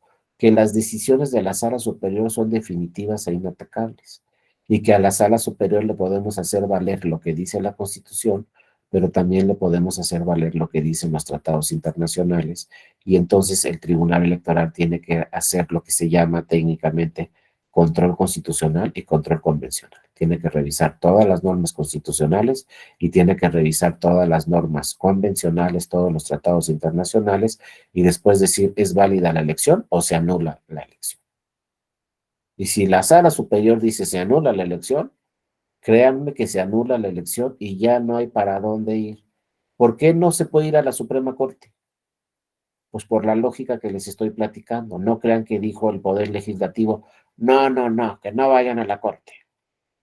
En primer lugar, históricamente la Suprema Corte no ha querido revisar temas políticos. Siempre la Suprema Corte ha señalado, yo no soy un tribunal que revise temas políticos. Inclusive el legislador hizo un esfuerzo, no me acuerdo bien, pero por ahí de 1976 o por esas fechas reformó la Constitución y dijo, pues vamos a poner un recurso de reclamación que resuelva la Corte, pero ese recurso de reclamación en materia electoral que resolvía la Corte y después lo revisaban las diputadas y los diputados la sentencia de la Corte, pues obviamente no le pareció para nada a la Suprema Corte. La Suprema Corte dijo, nadie puede revisar mis sentencias, ¿cómo que los diputados y las diputadas van a poder revisar mis sentencias? Y entonces, ¿qué sucedió con ese recurso de reclamación? Pues llegaron algunos asuntos, nunca los resolvió la Corte, porque dijo, yo no voy a resolver asuntos que luego va a revisar otro órgano político. Nunca lo resolvió y la Corte siguió diciendo siempre, no le voy a entrar a los temas políticos. Y siempre lo ha señalado, históricamente lo ha señalado, nosotros no revisamos temas políticos. Por eso en 1990 se decidió crear una figura especial para la materia electoral y un tribunal. Pero además, ¿qué sucede? ¿Por qué no revisa las sentencias de la Sala Superior, la Suprema Corte? Por lo mismo que les estoy platicando. No da tiempo. Simple y sencillamente no da tiempo. Imagínense que anule una elección en la Sala Superior y que luego se puedan ir a la Suprema Corte, ¿no? Pues la Suprema Corte ve todos los temas, ve todas las materias y todavía les llega una elección de una gobernatura y le dicen a la Suprema Corte, tienes 3 días para resolver ese asunto, pues obviamente la Corte va a decir, no, ¿sabes qué? Yo sesiono tales días a tales fechas, yo veo todas las materias, no sé qué, eso le corresponde al Tribunal Electoral. Entonces, algunos están de acuerdo, otros no, pero sí debe quedar muy claro, ¿no? Las decisiones del Tribunal Electoral, muchos dicen que no, otros dicen que sí, pero las decisiones del Tribunal Electoral, ¿no? Como nos dice muy bien Antonio, aquí, claro, desde la tesis Vallarta, desde ahí nace que no se quiere meter la Corte en asuntos políticos, ¿no? Desde aquellas épocas, ¿no? De Vallarta, ¿no? Pues se decía, nosotros no le vamos a entrar a temas políticos, llegaron asuntos de gobernaturas en esas fechas y de plano, desde ahí se decidió que el Poder Judicial ordinario no le iba a entrar a temas políticos. Luego se hizo otro esfuerzo con este recurso de reclamación, tampoco, nunca lo resolvió la Suprema Corte. Y finalmente, pues por ahí tienen alguna atribución en materia electoral la Suprema Corte. Se reforma, acuérdense que se reformó todo el Poder Judicial Federal en 1994, ¿no? Se creó una nueva Suprema Corte, antes eran 25 ministras y ministros, se redujo solamente a 11, ¿no? Se nombraron nuevos ministros, ¿no? Y ministras. De los 25 que estaban antes, solamente se reeligieron a 2. La nueva Suprema Corte solamente tenía 2 ministros de los anteriores. Y al nacer esta nueva Suprema Corte en 1994, luego viene la reforma electoral de 1996 y se le dan atribuciones electorales a la Corte. Y ahí sí ya no dijo, yo no voy a ver estos temas. Ahí están todavía esas atribuciones, las únicas atribuciones que tiene la Suprema Corte en materia electoral, que son las acciones de inconstitucionalidad en materia electoral. Eso sí es una atribución directa hacia la Suprema Corte en materia electoral. Por ejemplo, en el estado de Colima se aprueba una nueva reforma, se crea nueva legislación en materia electoral y por ahí un partido político dice, oye, yo creo que esta nueva ley tiene 3 artículos que son contrarios a la Constitución. Si así lo estima ese partido político en Colima, impugna la ley de Colima ante la Suprema Corte. Eso es acción de inconstitucionalidad. Envía acción de inconstitución. Y entonces la Suprema Corte revisa esa nueva ley, revisa esos 3 artículos y la Suprema Corte tiene atribuciones para decir, son válidos esos artículos porque son conformes a la Constitución Federal, o la Suprema Corte puede decir, se declara la invalidez de esos 3 artículos porque no son conformes a la Constitución. Entonces la Corte puede decir en cualquier ley electoral que hay 2 o 3 artículos o 2 o 3 normas por ahí que son inconstitucionales y declarar la invalidez. Y entonces esos artículos ya no van a aplicar en materia electoral. Aunque los haya aprobado algún Congreso estatal o el Congreso federal, si la Suprema Corte señala estos artículos son inválidos, no tienen validez, no van a aplicar, porque son inconstitucionales. Esa es la atribución que tiene actualmente la Suprema Corte en materia electoral, pronunciarse sobre la validez o invalidez de normas. Pero una vez que inicia el proceso electoral, ya la Suprema Corte no va a participar en el tema electoral. todo lo va a hacer el Tribunal Electoral, ¿no? Del Poder Judicial de la Federación o los tribunales electorales estatales. Ya la Corte no va a tener ninguna participación, solamente va a participar cuando se reformen leyes electorales, revisar si son conformes a la Constitución o revisar si no son conformes a la Constitución, pronunciarse sobre esas leyes y listo. Y ojo, cuando la Corte declara la invalidez de una norma por ser inconstitucional, muchas veces le pide opinión, fíjense, al Tribunal Electoral. Le pide opinión a la Sala Superior del Tribunal Electoral y le dice, oye, me llegó esta impugnación. Me están diciendo que esta norma del Código Electoral de Colima es contraria a la Constitución. ¿Tú qué opinas, Sala Superior? La Sala Superior le envía la opinión a la Corte, que no es vinculante, pero la revisa la Corte y después la Corte decide si es válida o no la norma. El Pleno de la Corte, es decir, las 11 ministras y ministros, pues revisan si esa norma es conforme a la Constitución o no. Si es conforme, pues queda válida. Si es inconforme, si es inconstitucional, pues declaran su invalidez. Entonces vean cómo finalmente la Corte tomó alguna atribución en materia electoral, pero solo pronunciarse sobre normas. Ojo, una vez que inicia el proceso electoral, la Corte ya no se mete en ningún tema del proceso electoral. Finalmente, lo último que se impugna de un proceso electoral es la nulidad de la elección. Y entonces la nulidad de la elección, pues primero, si es una elección local, la resuelven los tribunales electorales estatales y en segunda instancia nos vamos al Tribunal Electoral del Poder Judicial de la Federación.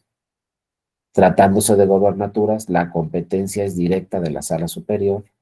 Tratándose de otras elecciones, primero nos vamos, por ejemplo, al Tribunal Electoral del Estado, luego a la Sala Regional y esos asuntos pueden llegar hasta la Sala Superior. Y tratando de elecciones federales, las salas regionales del tribunal resuelven esos asuntos de senadurías y diputaciones en primera instancia, pero luego contra las sentencias de las salas regionales del tribunal nos podemos ir a la Sala Superior. Finalmente todo es como un embudo y finalmente todo llega a la Sala Superior. Todo puede llegar a la Sala Superior. Y ahora imagínense 2024. Pues nada más y nada menos en el 2024 vamos a tener las elecciones más grandes en nuestro país. Nunca en la historia habíamos tenido elecciones federales y al mismo tiempo elecciones en 30 entidades federativas. Pero hasta ahorita así están las cosas, vamos a tener elecciones en 30 entidades federativas en el 2024, más senadurías, diputaciones y presidencia de la República. Y entonces imagínense en cuántas de estas elecciones se puede solicitar que se anulen. Y todo puede llegar en última instancia, como les digo, a la Sala Superior. Pero imagínense revisar elecciones municipales en 30 entidades federativas, en algunas de diputaciones locales, en algunas gobernaturas, luego revisar qué pasó en las senadurías, qué pasó en las 500 diputaciones, qué pasó en la presidencia de la República. Y todas estas impugnaciones pueden llegar en un momento dado a la Sala Superior y la Sala Superior, acuérdense, tiene plazos para resolver. Por ejemplo, Veracruz, ¿no? En Veracruz hay creo que por ahí 212 municipios. Pues tienen elecciones municipales en Veracruz. De 212 municipios, imagínense que impugnen 110 municipios. Y que le digan al Tribunal Electoral de Veracruz, queremos que se anule la elección en 110 municipios. Y una vez que resuelva el Tribunal Electoral de Veracruz, de esos 110 municipios, todas las impugnaciones, que pueden ser 200 o 300, no sé cuántas, pues resuelve todos esos asuntos el Tribunal Electoral de Veracruz. Bueno, todavía el partido político se puede ir al Tribunal Electoral a impugnar todas las sentencias del Tribunal Electoral de Veracruz, que pueden ser 110 por lo menos, ¿no? Entonces estamos hablando solamente de los municipios en Veracruz. Imagínense 30 entidades federativas. No Veracruz, 30. Todas elecciones al mismo tiempo. Luego imagínense 500 diputaciones, ¿no? 300 de mayoría relativa. Luego imagínense 128 escaños en el Senado de la República. Todos se pueden impugnar, más la elección presidencial. O sea, nunca había pasado esto, que el INE tenga que organizar con los institutos estatales electorales tantas elecciones y que finalmente los tribunales electorales, pero sobre el Tribunal Electoral Federal, tengan que revisar tantas impugnaciones. Ahora, ¿qué sucede en materia electoral? Pues que no sabemos si va a llegar una impugnación en el 2024 o van a llegar 5,000, porque no sabemos. Entonces, pues hay que estar preparados, pero no sabemos cuántos partidos políticos, ¿no? Y cuántas elecciones van a impugnar y en cuántas veces le van a decir al tribunal quiero que se anule esta elección por diversas situaciones. Pero todo llega al tribunal electoral, entonces tiene que estar preparado el tribunal electoral. Fíjense, nadie se imaginó el 2006 que el candidato ganador ganara por medio punto porcentual, que Calderón le ganaba a nuestro presidente actual por medio punto porcentual. ¿Quién se imaginó eso? ¿Quién se imaginó que en el 2006 iban a llegar casi 400 demandas solamente relacionadas con la elección presidencial? Nadie, no, pues sucedió. Ahora, ¿quién se imaginó que en el 2018 ningún partido político iba a impugnar la elección presidencial? Ninguno. Pues ninguno la impugnó. Entonces, a ver cómo está la cosa. En el 2006 llegan más de 400 demandas, bueno, prácticamente 390 y tantas, ¿no? En el 2012 también llegan más de 300 demandas al tribunal con relación a la elección presidencial. En el 2018 ningún partido impugnó la elección presidencial, ninguno. Solo el PES impugnó, pero no la elección presidencial, o sea, no llegó el PES y le dijo, oye, tribunal, quiero que se anule la elección presidencial. Pues claro que no, si su candidato fue el ganador. Llegó al PES y le dijo al tribunal, oye, se distribuyó mal el voto. Eso también lo vamos a revisar. Pues, ¿cómo que se distribuyó mal? Sí, le dieron más votos a Morena que a mí. Eso le dijo el PES al tribunal. Pero fíjense, el único que fue al tribunal fue el PES, el partido que ganó su candidato. Pero el PRI no impugnó ni una sola casilla. El PAN no impugnó ni una sola casilla. El PRD no impugnó ni una sola casilla. Movimiento Ciudadano ni una sola. Todos aceptaron los resultados. Entonces, fíjense cómo lo electoral no solamente son temas legales, también hay que ver lo que nos dicen mucho luego. Yo tengo varios amigos economistas así de números y siempre nos dicen es que los abogados son cerrados, ¿no? Son cuadrados, nomás se van a lo legal. Vean los números. Y ya le platiqué, no, es que luego damos cursos así como este de nulidades, ¿no? Pues vean los números, en nulidades tienen claramente los números. Y yo, ¿cómo que los números? Sí, pues ve los números. Y yo, ¿cuáles números? Pues fíjate, ¿no? Y fíjense que eso que me dijo ese amigo que tengo, luego llegó hasta la Constitución. Pero un tema económico de números, ¿no? Me dice, los números no fallan. A ver, cuando gana por más de 5 puntos porcentuales un candidato, ¿se impugna la elección? Pues es rarísimo. Ah, pero cuando gana por 1 punto porcentual o 2, ¿se impugna la elección? Pues siempre. Pues claro que tienen que ver los números también. Y fíjense cómo es cierto.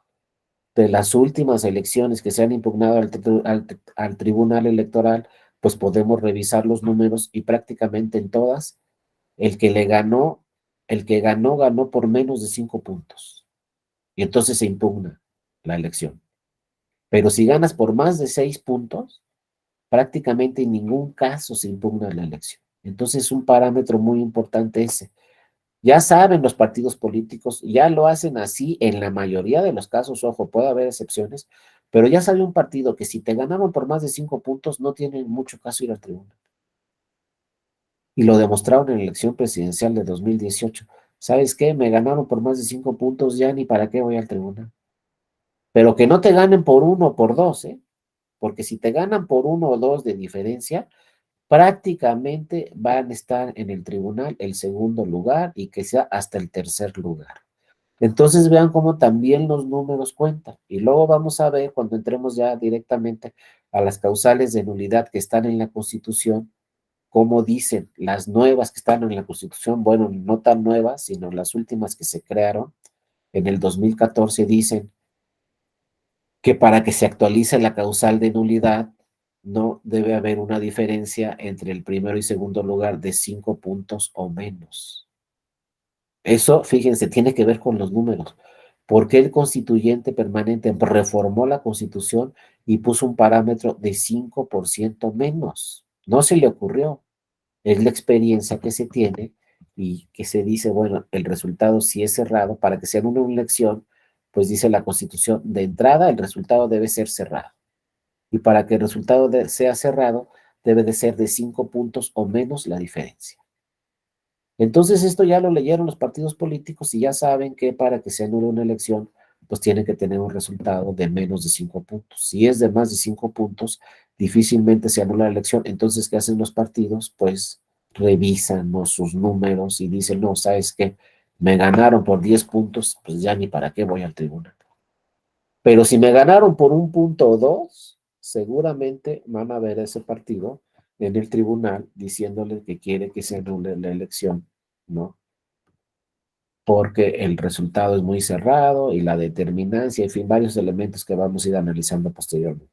Bueno, esto ya lo platicamos, lo que viene en esta lámina, simplemente le damos una repasadita. Acuérdense que en el Poder Legislativo, pues tenemos Cámara de Diputaciones Federales y Cámara de Senadurías, ¿no? Como órganos legislativos. También tenemos órganos constitucionales autónomos en materia electoral, que son el INE. Acuérdense, el INE no pertenece a ningún poder, es un órgano independiente, autónomo, es la autoridad administrativa. Al ser INE, pues es encargado de organizar las elecciones federales, pero también las elecciones locales. Acuérdense que con la reforma de 2014 se le dieron grandes atribuciones al INE. Las 3 más grandes atribuciones que se le dieron al INE son las que señalan que tiene atribuciones de delegación, atribuciones de atracción y atribuciones de asunción. O sea, el INE puede decidir, yo le delego todo esto a los soples. O esto que hacen los soples, lo voy a hacer yo. O la de asunción, que era lo que comentaba muy bien Jesús. ¿Qué pasa ahí con el federalismo? Pues hay que revisar. Pero la facultad de asunción es que el INE puede sustituir a la autoridad administrativa local. Es decir, en un momento dado puede decidir el INE, ¿sabes qué? Yo voy a organizar el proceso electoral en el estado y no lo vas a organizar tú, OPLE. Ahora, ¿cuántas consejeras y consejeros son en el INE? 11. 8 tienen que decidir esa facultad de asunción. No crean que están así de sencillito. Tienen que ser 8. Y luego entramos a otra discusión. Les digo que qué bueno que el diplomado tiene varias sesiones, porque si no, nunca vamos a acabar. ¿A qué otra discusión podemos entrar? A ver, les voy a preguntar a ver qué opinan.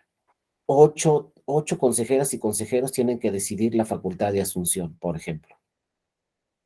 Entonces, muchas veces gana la minoría. ¿Pero cómo que gana la minoría? Sí, ¿por qué?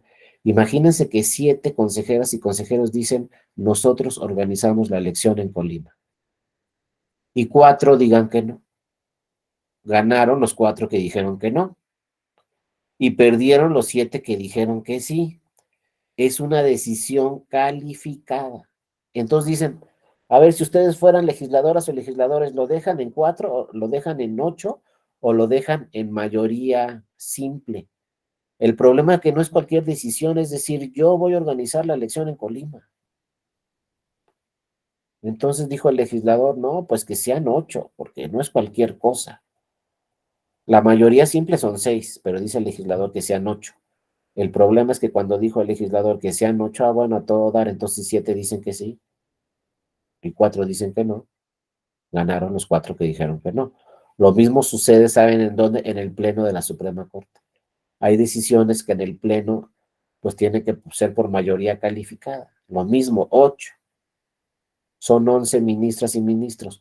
8 tienen que decidir, por ejemplo, que se invalide una norma por inconstitucional. Entonces, si 7 dijeron que sí y 4 dijeron que no, ganaron los 4 que dijeron que no. Pues lo mismo está en el INE.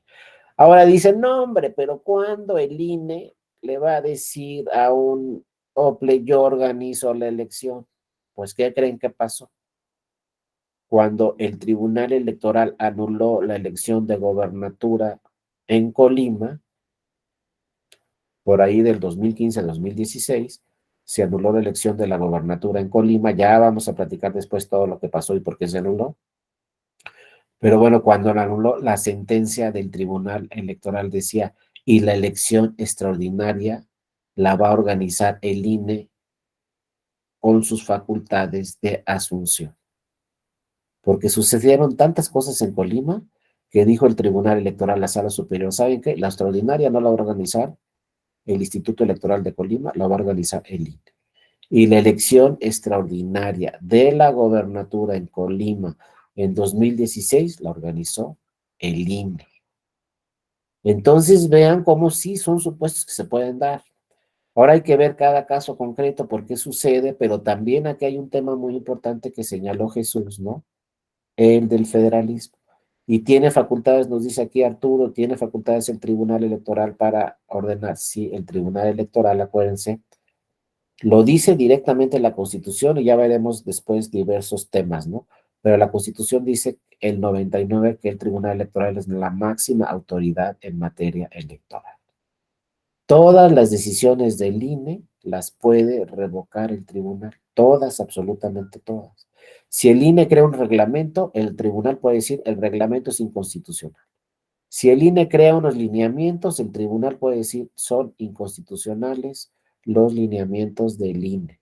Todas las resoluciones del INE las puede revisar el tribunal y la última palabra las puede dar el tribunal. Y entonces ahí en ese caso el tribunal dijo, por como hay todas esas inconsistencias en el proceso electoral ordinario de la elección de la gobernatura, pues el INE en sus facultades de asunción va a organizar la elección extraordinaria. Y así como muchos otros casos que vamos a ir viendo poco a poco, pues como el tribunal sí es la máxima autoridad, inclusive el tribunal puede decir, lo vamos a ir viendo poco a poco, pues sabes que esta norma no aplica.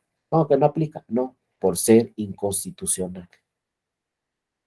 Yo puedo ir como partido político o como candidata o candidato y decirle al tribunal, oye, esta norma de mi estado estimo que es inconstitucional y me está afectando, y entonces el tribunal puede declarar la norma inconstitucional y que no aplique para esa persona. Por ejemplo, es un ejemplo, no se ha dado ese caso, luego vamos a platicar de los casos que sí se han dado, pero imagínense que en un estado diga, si quieres ser gobernador, necesitas 20 años de residencia. Y entonces yo soy candidato a gobernador y leo mi ley, dice 20 años de residencia, puedo ir al tribunal y decirle, oye, esa norma es inconstitucional. Se me hace que 20 años de residencia es exagerado. Claro, le tengo que justificar al tribunal por qué 20 años de residencia es exagerado, ¿no? Si es exagerado, ¿por qué va a ser exagerado? Porque no es conforme al parámetro de la Constitución y de los tratados internacionales. A lo mejor hay un tratado internacional por ahí. Estoy inventando todo, ¿no? Luego les voy a hablar de casos reales, pero esto es un supuesto.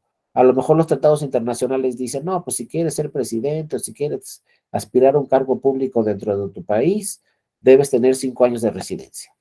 Si así dice toda la norma internacional, ¿por qué en un estado pusieron 20? Y a lo mejor acá la Constitución dice, si quieres ser senador, necesitas 3 años o 5. Bueno, si senador me dicen 5 años, ¿por qué en el estado pusieron 20? Entonces luego voy al tribunal y le digo, ¿sabes qué? Esto es inconstitucional porque el parámetro en la Constitución es de 3 o de 5. Imagínense, hasta de 10, pero no de 20.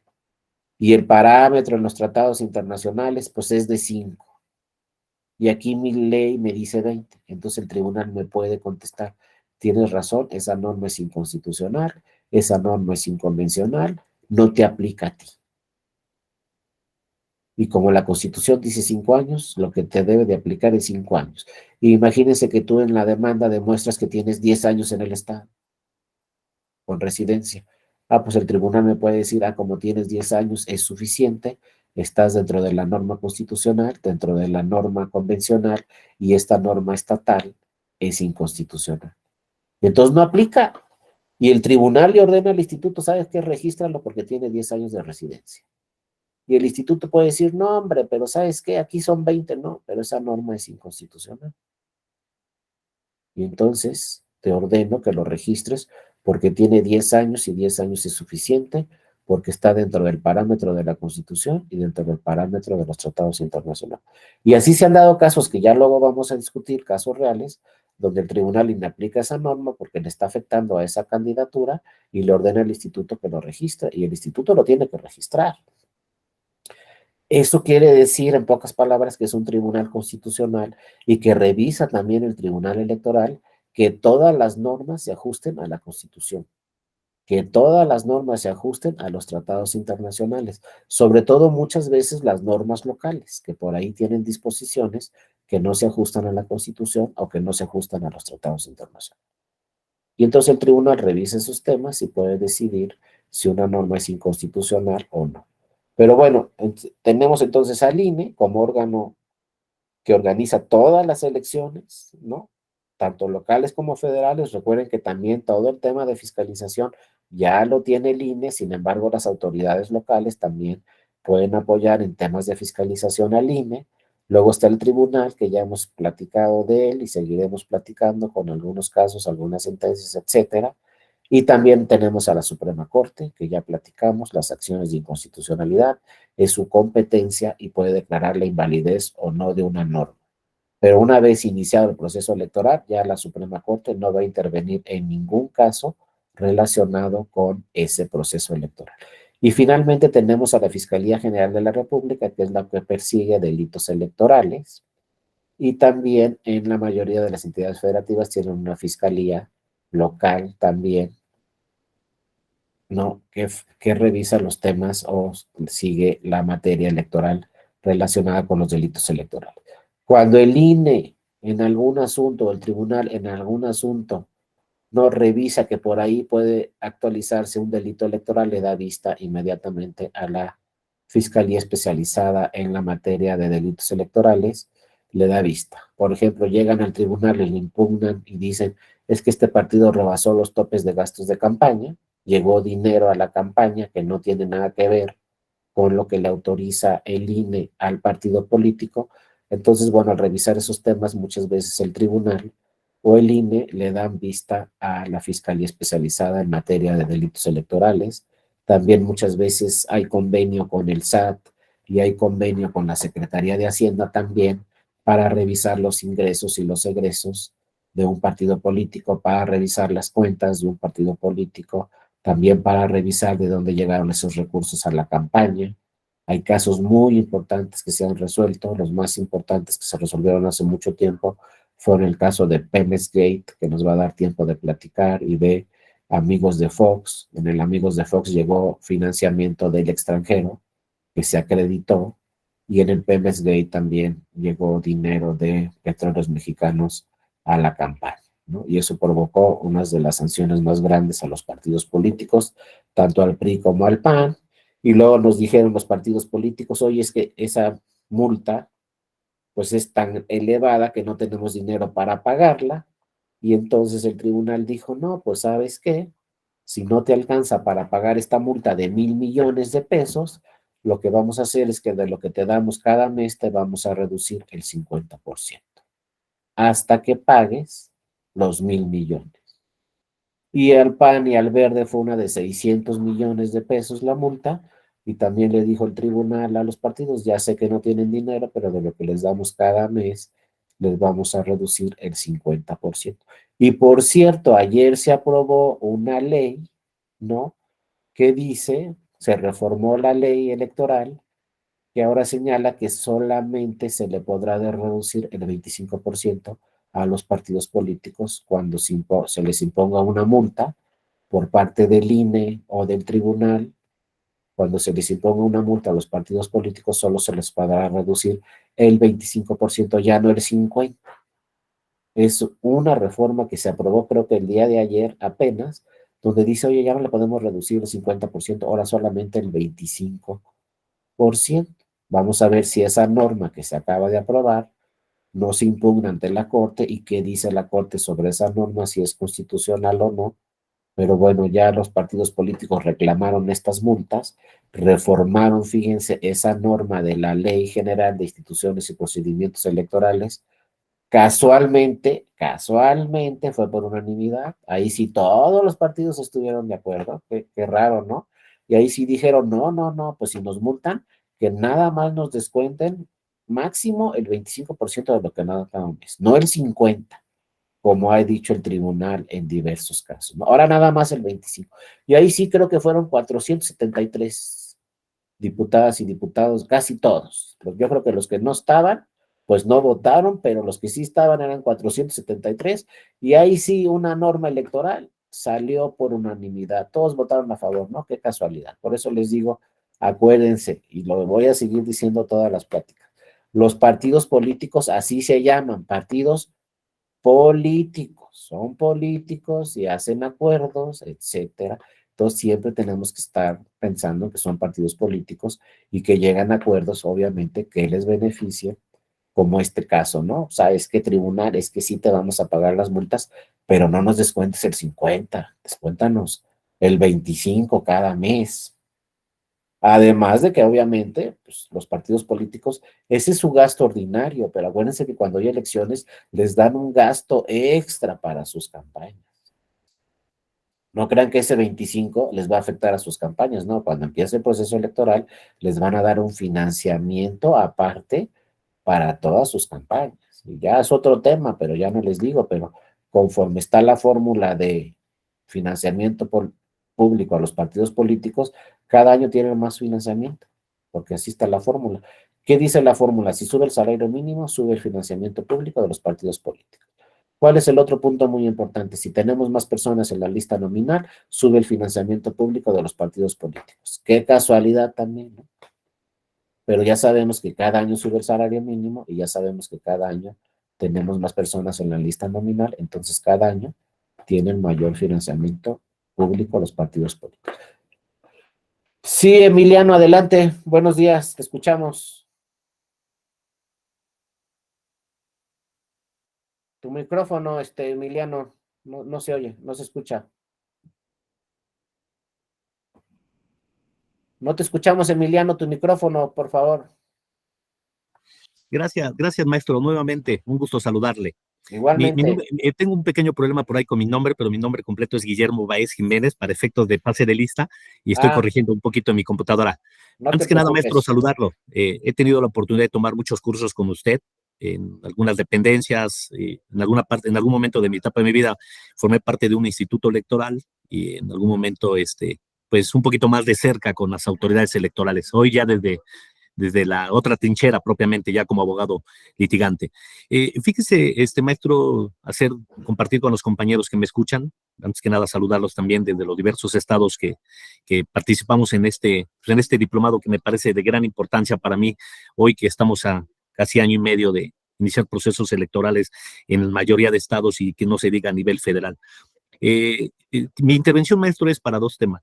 Una de las grandes preocupaciones que a mí me tocó ver cuando participé en un OPLE es que definitivamente el tema del financiamiento es un tema muy complejo y lamentablemente decirlo de la siguiente manera, que el recurso se sigue gastando no para lo que realmente debería de gastarse, y lamentablemente también este rebase de tope de gasto de campaña, que la última reforma que se dio respecto a las causales de nulidad, ojalá realmente ojalá y permeara ya que se sancione a un candidato en pérdida pues propiamente de que no sea el candidato electo y que lamentablemente no gobierne un candidato que ha rebasado el tope de gasto de campaña. Me tocó verlo en Puebla propiamente, donde los candidatos, lamentablemente la fórmula o los mecanismos legales que tenemos propiamente para que los partidos políticos no puedan participar una vez que han rebasado los topes de gasto de campaña. Yo sé que el tribunal ha ido emitiendo criterios, sé que el tribunal se ha pronunciado, sé que también el tribunal en algunas ocasiones ha sancionado con la nulidad de la elección por el rebase a tope de gasto de campaña, pero lamentablemente todavía faltan muchos mecanismos. Y me toca verlo porque, si bien es cierto, el Instituto Nacional Electoral sí tiene mecanismos cuando hace revisiones periódicas, estas casi inspecciones oculares y recorridos en algunas entidades para verificar si los candidatos no están rebasando su tope de gasto de campaña. En el caso de los soples, no le da la capacidad a los soples. No le da la capacidad a los soples de llevar a cabo esto, porque lamentablemente se generan órganos transitorios en los procesos electorales y pues es muy difícil vigilar. En el caso de Puebla, que tenemos 217 municipios. Entonces, muy complejo, la verdad. Y pues ojalá y el tribunal lograra a través de hoy en este curso de nulidades, donde en tu momento entraremos al tema de tope de gasto de campaña, pues lamentablemente este tope de gasto de campaña sigue rebasándose muy fuertemente. de este pronunciamiento del 25% que solamente a los partidos se les va a reducir, pues lamentable también, pero también, discúlpenme, un comentario personal, también muchas veces la autoridad jurisdiccional no le ha querido entrar a sancionar y desaparecer un partido político que se ha burlado a título personal en procesos electorales como lo ha sido el Verde Ecologista, en donde proceso tras proceso ha habido contrataciones simuladas con actores políticos, con actores de los medios, es decir, o sea, este tema es un tema que todavía a título personal el tribunal no le ha querido entrar muy fuertemente en sancionar un partido político con que pierda su registro. Ojalá y yo tuviera la oportunidad de verlo, no sé si a nivel local, porque a nivel local lo veo muy difícil que sancionen un partido local porque tiene su registro local, no el federal, pero me gustaría, ojalá y en algún momento ver al Tribunal Electoral del Poder Judicial de sí entrarle a un asunto de envergadura para poder sancionar a un partido político y con la pérdida de su registro. Y dos, maestro, el tema de los delitos electorales. A mí el tema de delitos electorales, atendiendo a las autoridades, en el caso de Puebla se creó un órgano especializado igual que atiende el tema de delitos electorales, pero no funciona realmente.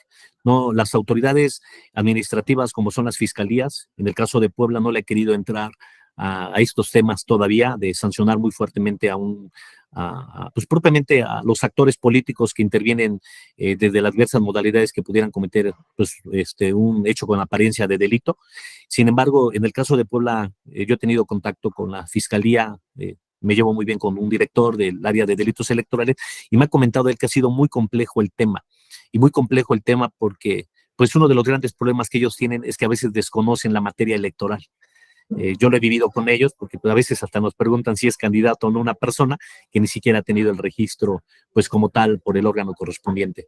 Ojalá y esta ley general en delitos electorales realmente sí funcionara, que sí funcionara y que también ojalá y en su momento pues ya hubiera la oportunidad que se está generando una ley única de delitos electorales y que ojalá también estos delitos electorales, que sé que es un proceso que se viene dando, ojalá también en los delitos electorales ya vinieran sanciones un poquito más fuertes, más fuertes realmente sobre los candidatos.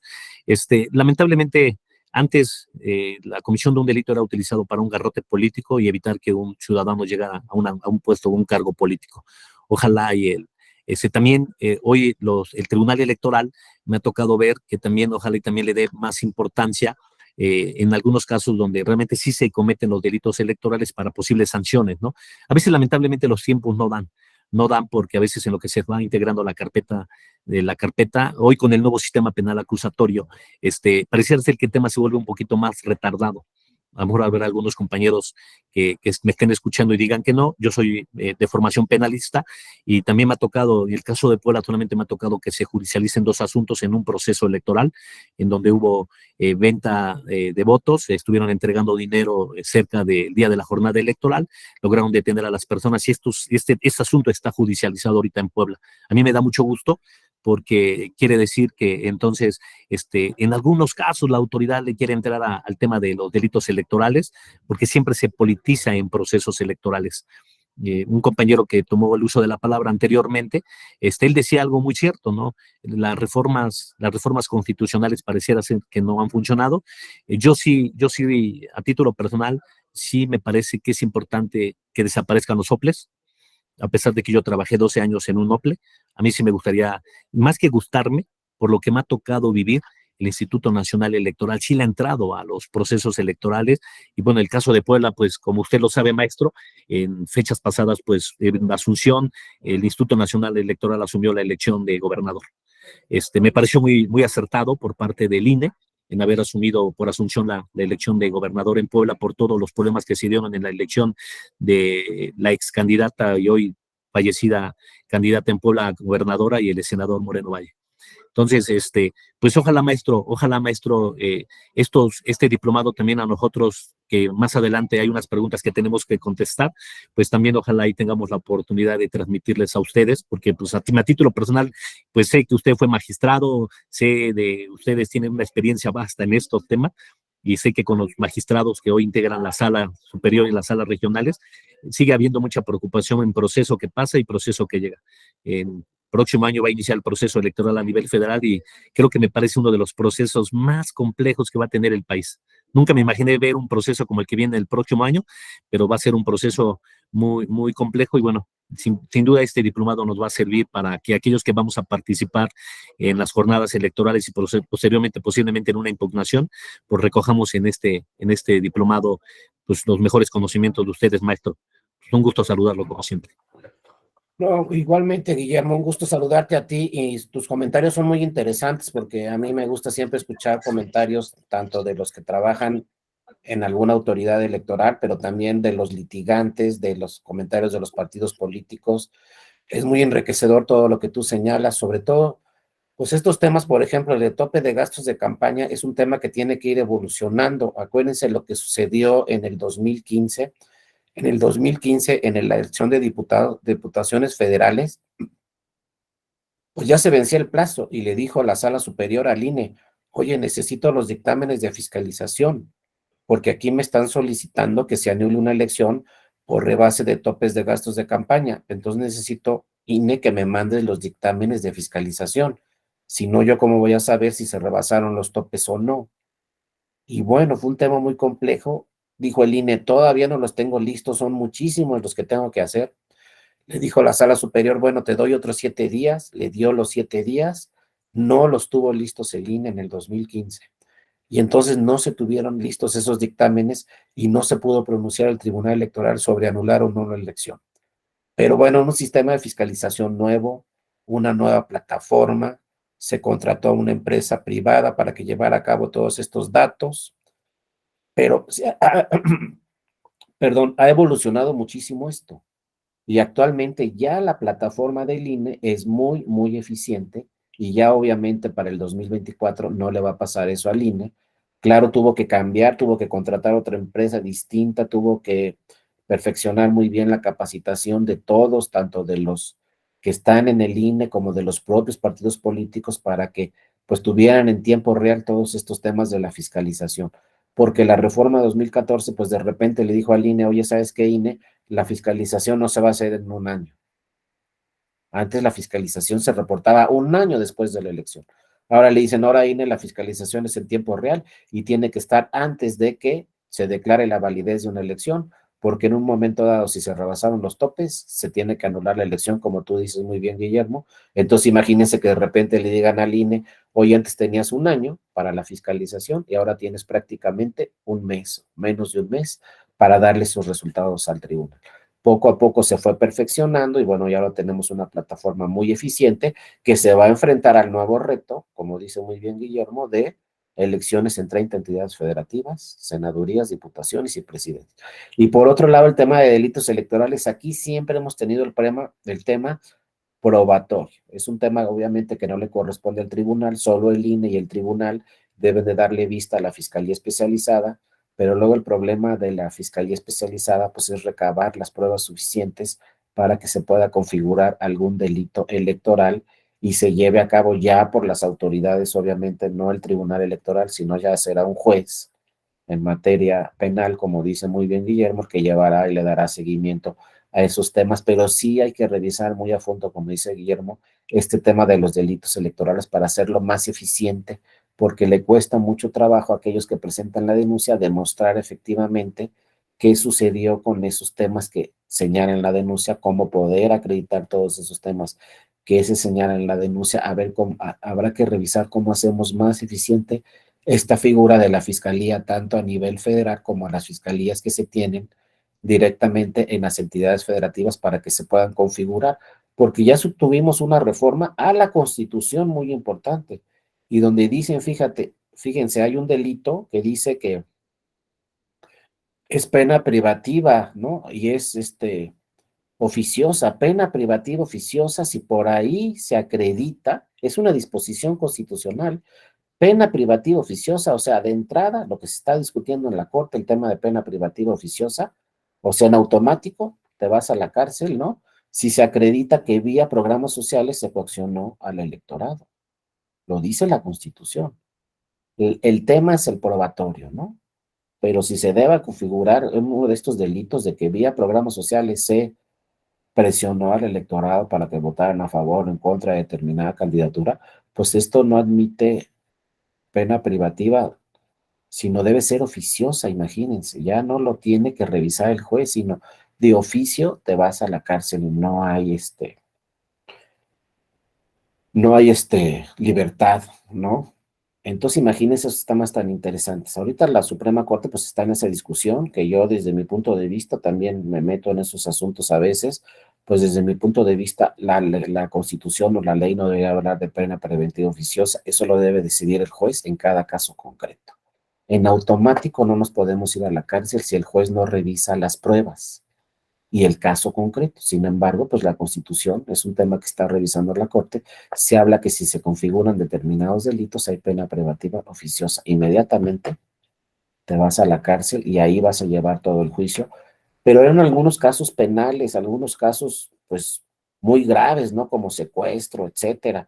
Pero también está por ahí pues este delito electoral que dice que si vía programas sociales estás presionando al electorado, estás coaccionando al electorado, pues también es un delito que admite que se debe de resolver con pena privativa oficiosa, ¿no? Entonces ahí están las disposiciones. La cosa es, como dice muy bien Guillermo, ya en la realidad, cómo acreditarle ante una autoridad que sucedieron todas esas inconsistencias, que sucedieron todas esas ilicitudes que pudieran haber sucedido. Muchos también dicen, ¿no? Es que aquí llegó a las campañas tanto dinero que no se reportó ante el INE.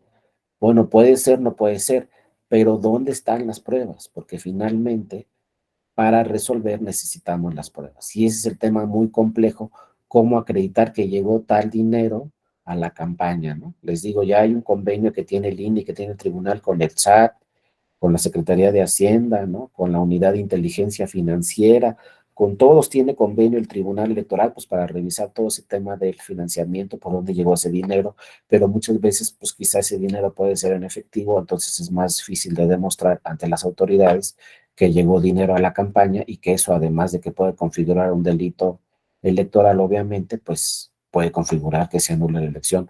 Pero como muy bien dijo Guillermo, poco a poco deben ir evolucionando todas las autoridades para que tener el sistema pues cada vez más eficiente, ¿no? Y se llegue a un sistema mejor, sobre todo en el gran reto que tenemos, que son las elecciones de 2024, que bueno, las elecciones federales del 2024 iniciarán en septiembre del 2023, no estamos hablando prácticamente de un año, y le agradezco mucho a Guillermo que dijo que fue magistrado. No he sido magistrado, Guillermo, pero ojalá tengas voz de profeta y en un futuro puedas ser magistrado, ¿no? Muchas gracias, Guillermo. Y Héctor, adelante, te escuchamos. Tu micrófono, Héctor, no se escucha. No te escuchamos, Guillermo. Héctor, perdón.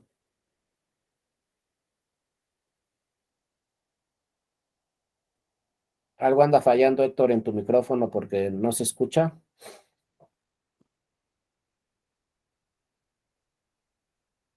No te escuchamos, Héctor.